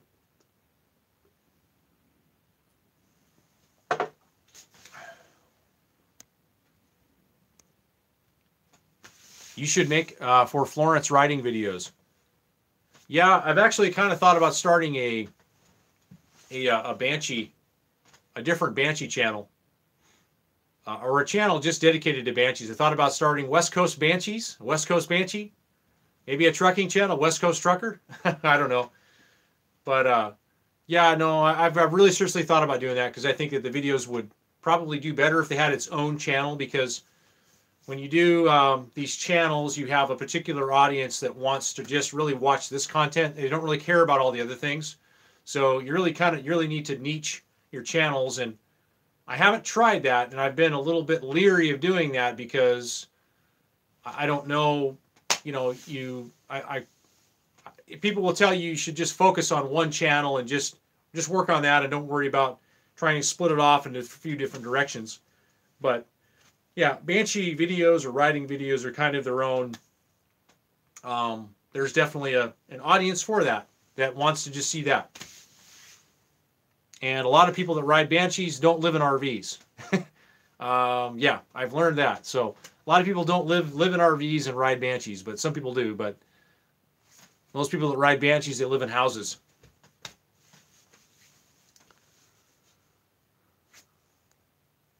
West Coast Trucking Channel would be cool. Yeah, it would be cool. I've been thinking about that.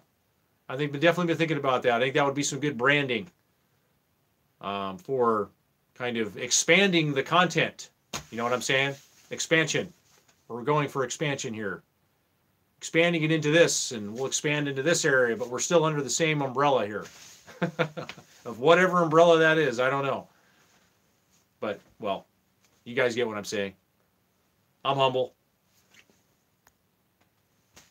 Just got back from Florence just got back from Florence like 1 hour age. I ride a KX250 dirt bike. I took it up a tree shot, laughing my ass off.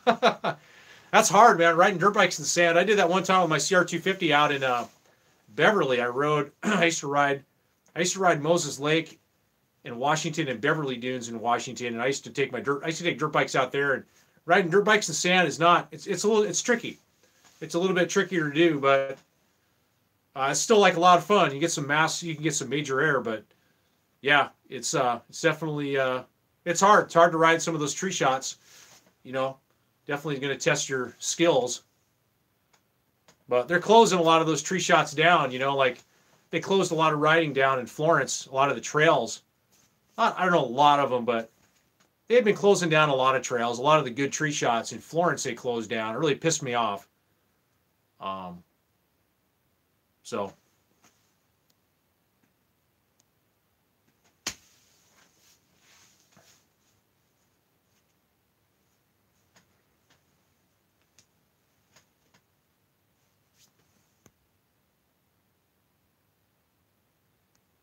So boondocking life. Do you?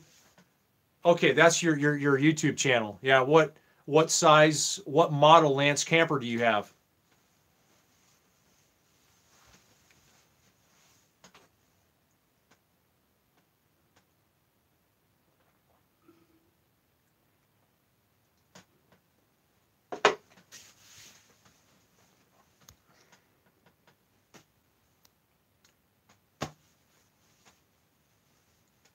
A 99 Lance 1010. Oh, okay.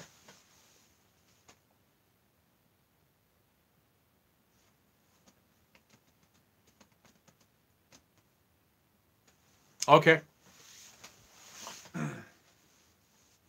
Sorry if my comments are badly written. Autocorrect is horrible. Yeah, autocorrect is a pain in the ass. It's like autocorrect is pretty stupid because it doesn't really, for some reason, it's like it just doesn't it does kind of the opposite of what it's supposed to do, it seems like.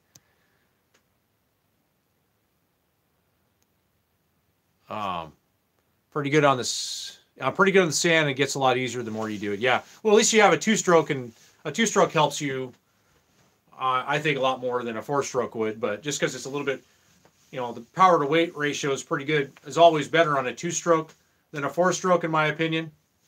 For whatever my opinion's worth. I'm not a real big I'm not a big four-stroke fan, but four-strokes have their places for certain performance that you want to have.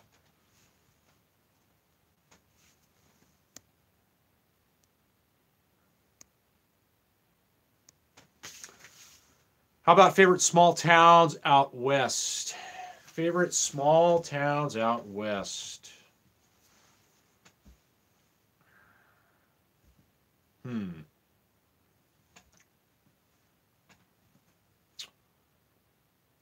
Small towns. I've always liked a lot of the towns in Nevada. A lot of the smaller, some of the small towns in Nevada. I like. Can't really think of like a few off of the top of my head.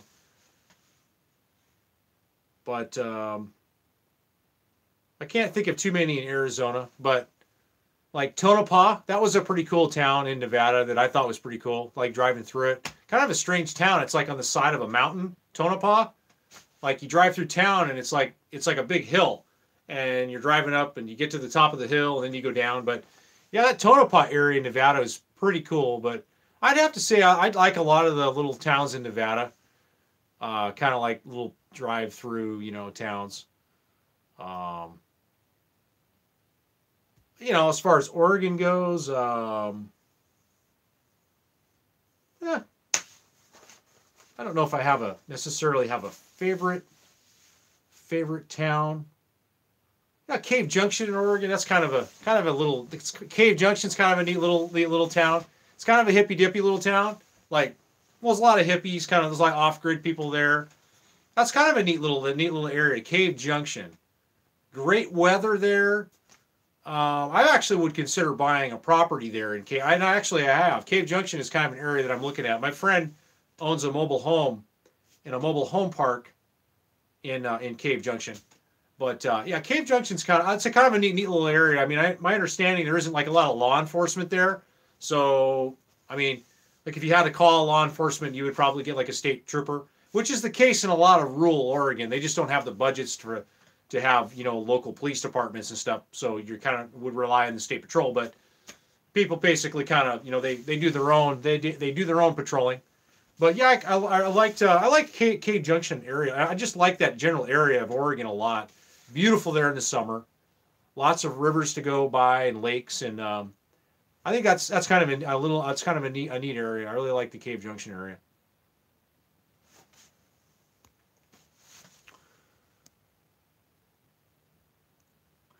Yeah, California, like I remember, I think it was Ziena with it's a Z, Ziena, California, and like they had a post office, and it's like way the hell out in the middle of nowhere, on the top of this mountain.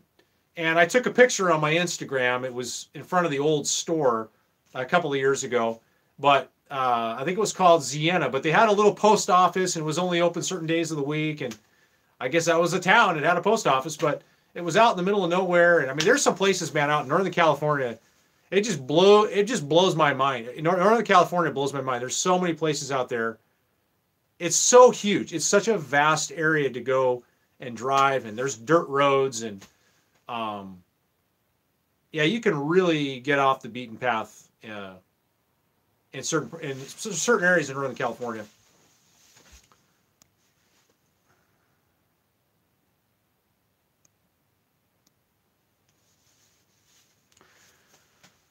Tonopah's a dump.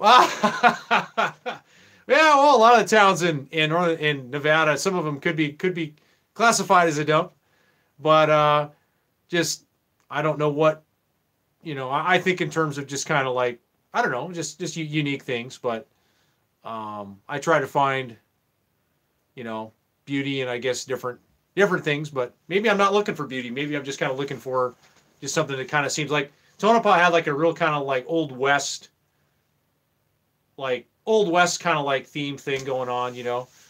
And yeah, I don't know. I thought it was kind of interesting. I didn't stop and get out and look at anything, or I'm not really a tourist, so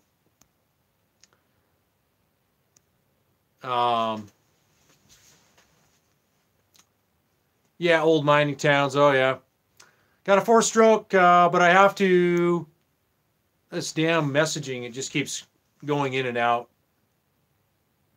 There we go. I had a giant 4-stroke, or 4-stroke would have a giant scopes on my back paddles. I'm 12, so I weigh nothing, and that's probably the 250 is easy on the sand. Yep. Never been to Cave Junction. Sounds right up my alley in Oregon. I really like Joseph and Hood River. Have I been? Yes, I've been to Hood River. Hood River is cool. There's some really nice, I like these, yeah, Hood River, and I also liked some of the towns on the Washington side of the Columbia River. Those are some really cool towns. And Joseph, I haven't been to Joseph. I've never been to Joseph. No, I never been to Joseph.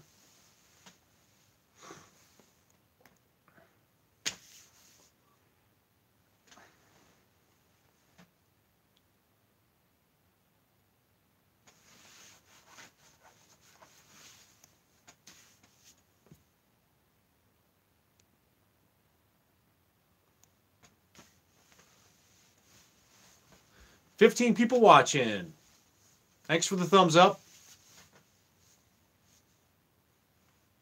I'm sure everybody's over watching the Hobotech, or people are watching the Hobotech, the Hobotech live stream. I'm stealing some people from his live stream right now. Oh, it's all good. Try Eureka, Nevada, or Austin, Nevada for cool old mining towns. All right. Have you ever riding at Sand Lake? Yes, I've been to Sand Lake. Yep, been to Sand Lake many times. First time I ever went riding at Sand Lake was back in 1995. 1995, my buddies, we loaded up our quads and our trucks, and we drove from Washington all the way down to Sand Lake, and went riding and spent the night, and had a good time there. And pretty small area to ride. People from Portland come out and ride it on the weekends and stuff. But I haven't been up there in a few years.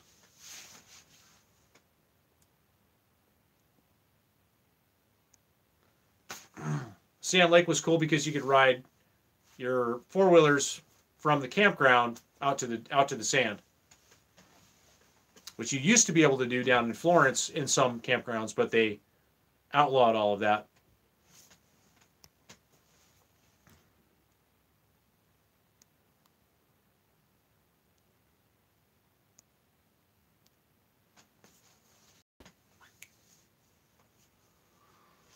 So I'm going to end this live stream at about in 2 hours. So in about 10 minutes, I'm going to end this live. I'm going to end the live stream. I appreciate you guys tuning in and asking questions and chatting here. It's been a lot of fun. Arizona Beach by Brookings. There you go. That sounds good.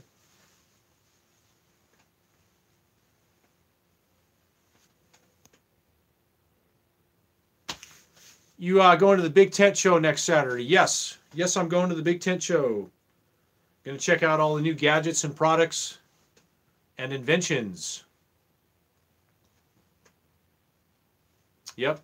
Everybody's waiting for the Big Tent Show to happen, for the Big Tent to open up. That's the whole reason people are here in Quartzsite. They come here just to see the big tent. No. It seems like it. It's definitely a big attraction. It's definitely a big attraction. Yes.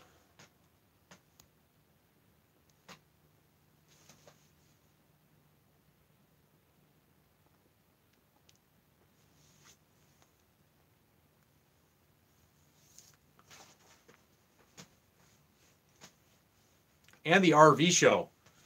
I do like to go to the RV show where they have all the RVs open and you can go through and do walkthrough tour through all the RVs.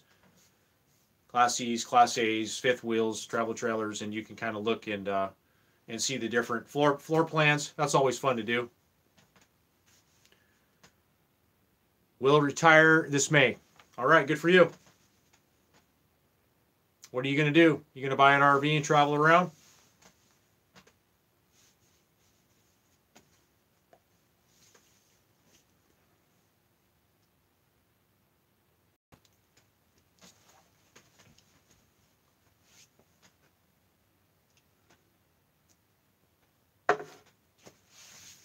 For the past 4 weekends in a row, I gone to Florence, Sand Lake, but last week my friend broke his back at Florence, and my other friends seized his CRF 250R. Wow, that's a real bummer. Doesn't sound like a good weekend at all. Wow.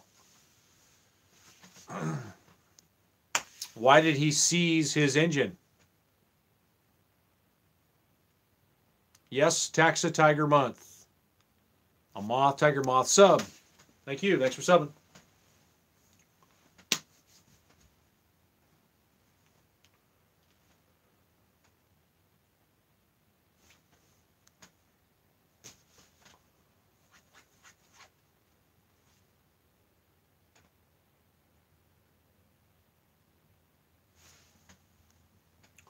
Yeah, if you're seizing motors, you need to figure out why. You need to figure out what caused it. Definitely need to figure out what caused it to seize. But breaking his back, that's terrible, man. Definitely doing something wrong.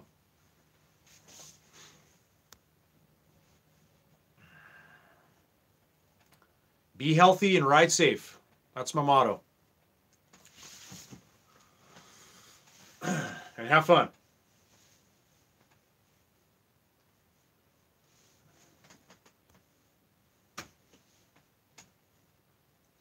Yes, Taxa Tiger Moth.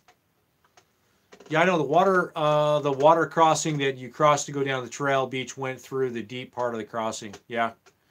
Yep, lots of water this time of year in Florence.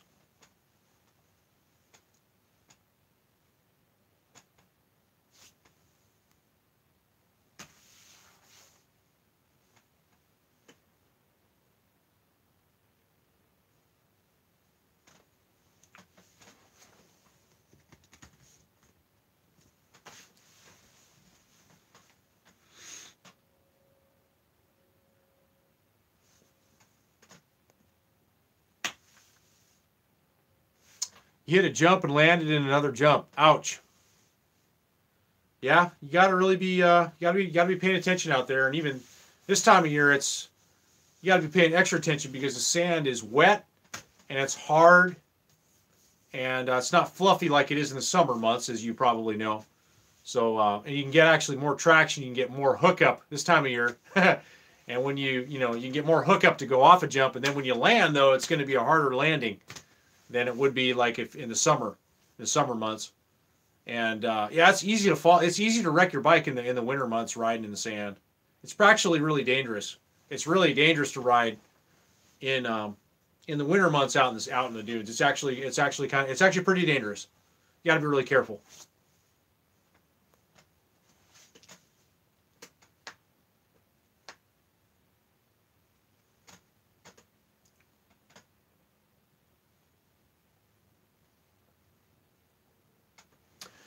What areas are you thinking about visiting after Arizona?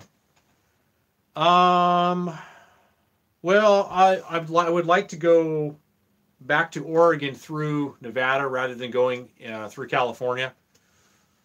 Just because I can't stand the I-5 and I can't stand driving over the Siskiyou and just, all of that.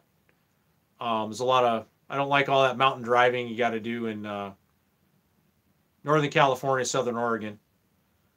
Going through Nevada is definitely a much better drive, much better way to go. Going back to Oregon. I'm kind of thinking about if I go back through Nevada, I'm probably going to take a different way that I haven't been. I'm going to kind of go, I'm not going to go through I'm not going to go through Reno. I'm not going to go through Susanville. I'm going to take some of the back roads in Nevada and just drive north until and cross over at Cedarville, and then drop down into Alturas, and then go up to Klamath Falls. I'd like to go out to Lakeview, and I'd like to check that area out. Lakeview, Oregon. But I'll probably check out a couple more areas here in Arizona. And I don't know, just a few things are a little bit still undecided as far as where I'm going to go here after Quartzsite. So that's all I know right now. Yeah, it was a horrible weekend, but this weekend made up for it. Favorite riding area. Favorite riding area. I mean, it's cool. I mean, down here in Glamis, like, I haven't actually rode my own bikes down here in Glamis. I've rode out with my buddies that have sand rails in Glamis down here. But, I mean, Glamis is wicked cool because there's just, like, it's a huge riding area. I mean, you're going to run out of gas down here before anything. And, but, yeah, I mean, Glamis is a cool area. I mean, but there's just a lot of area to ride, And in Oregon, I mean, small riding areas. I mean, the Oregon dunes are small compared to like Glamis down here. So Glamis is cool. It's definitely cool. There's a lot of area to cover. Definitely a lot of challenges. It's different riding down here, though. I mean, it's kind of more wide open, wide open riding. You can get going really fast down here. There's a lot of it's a lot of figure eight riding. So I haven't been to St. Anthony Dunes yet, and I'd like to go there sometime. I hear that's a pretty wicked cool place to ride. But yeah, I don't know. As far as the Oregon dunes go, I mean, Florence is fun. Florence has a pretty good, has a little bit of variety in Florence. You can ride on the beach, you can ride in the open areas, and you can ride in some of the trails. Winchester Bay is definitely probably more of the challenging riding. If you want to go and challenge yourself more, Winchester Bay is usually better for that, just because the dunes are a lot steeper. And but as far as like all-out MX kind of style riding, Coos Bay is fun. I love Coos Bay. I love riding from spin rail all the way down to Horsefall, just like going on a balls out ride all the way down there. That's always a lot of fun to me. So I do really like the Coos Bay area a lot. And then going out on the Bull Run. The Bull Run, that's a fun place, a fun area to ride as well. I do like riding out there on the Bull Run. I just did that route this past week or two. Black Rock Desert was incredible. Any way to attach the Banshee to the back of the Fiver? This way you can ride in certain areas. Yeah, I could probably build a rack for it. I just don't know how that's going to change the handling characteristics of the trailer going down the road. It would definitely have an effect on the trailer as far as how it's going to handle. So I don't know if it's going to kind of, be doing a little bit of this or that. There's that, and there's also the handling characteristics on the truck, because you've now moved, let's just say 400 pounds to the rear end of the trailer, and that's going to change the characteristics on the truck. So the I don't know. Honestly, I don't know. It's one of those things I think you just have to go and test.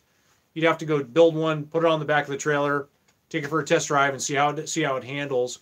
But I'm a little reluctant to do that.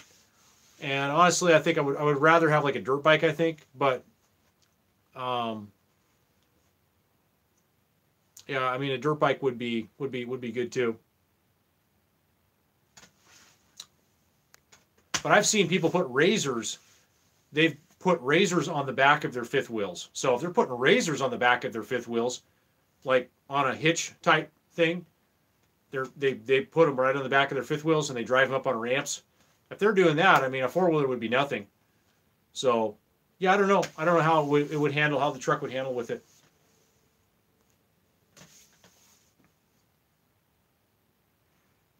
Well, yeah, in the sand I do. I ride the trails, yeah. Got a Dodge dually, diesel truck. Probably best to get a toy hauler. Yeah, I've been looking at like the work and plays, but one of the problems with toy haulers, a lot of people don't talk about, is the smell. The smell from the fuel, the oils, from the engines. When you park them in those open cell toy haulers, you can, and when the vehicles aren't in there, you can still get some smell from the fumes, some of the off-gassing from the bikes. So, say I'm on a trip and I'm coming down here and, I need to sleep in the rig overnight and my bike's in the trailer. Well, it's off-gassing some fumes and stuff. So that's a problem that I have with these toy haulers, as far as that aspect of it. So I think if you're going to do the toy hauler thing and you're going to put your vehicles in, you're going to put your machines inside, you really need to have a separate garage. Ultimately, you need to do that. But as far as the living quarters go, living quarters are great in a toy hauler because the ceilings are really tall. So I like the work and plays. I've been looking at the work and play cargo trailer, converted living quarter trailers. I really like those a lot, because they're tall inside. But I've heard some mixed reviews about them as far as some people have had some problems with them. But I'm still doing my research right now. There's two models I like right now. One is a 34 or 35 foot fifth wheel model that has a separate garage, or the other one is it's an 18 EC, and it's about 24 feet overall length. But if I was to get the shorter one, then I would haul my bikes and stuff in the back of the pickup truck.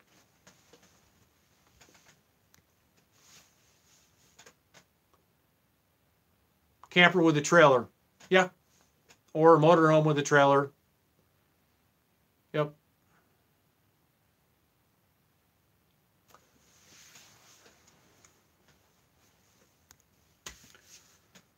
Captain Jack's Stronghold hideout in the Lava Beds National Monument is near Tule Lake. I have friends that live in Tule Lake. My farmer friends live in Tule Lake on the way to Klamath. You can walk into the lava tubes. Kind of cool. Oh. Yeah, I heard about that. Yeah. Lava beds.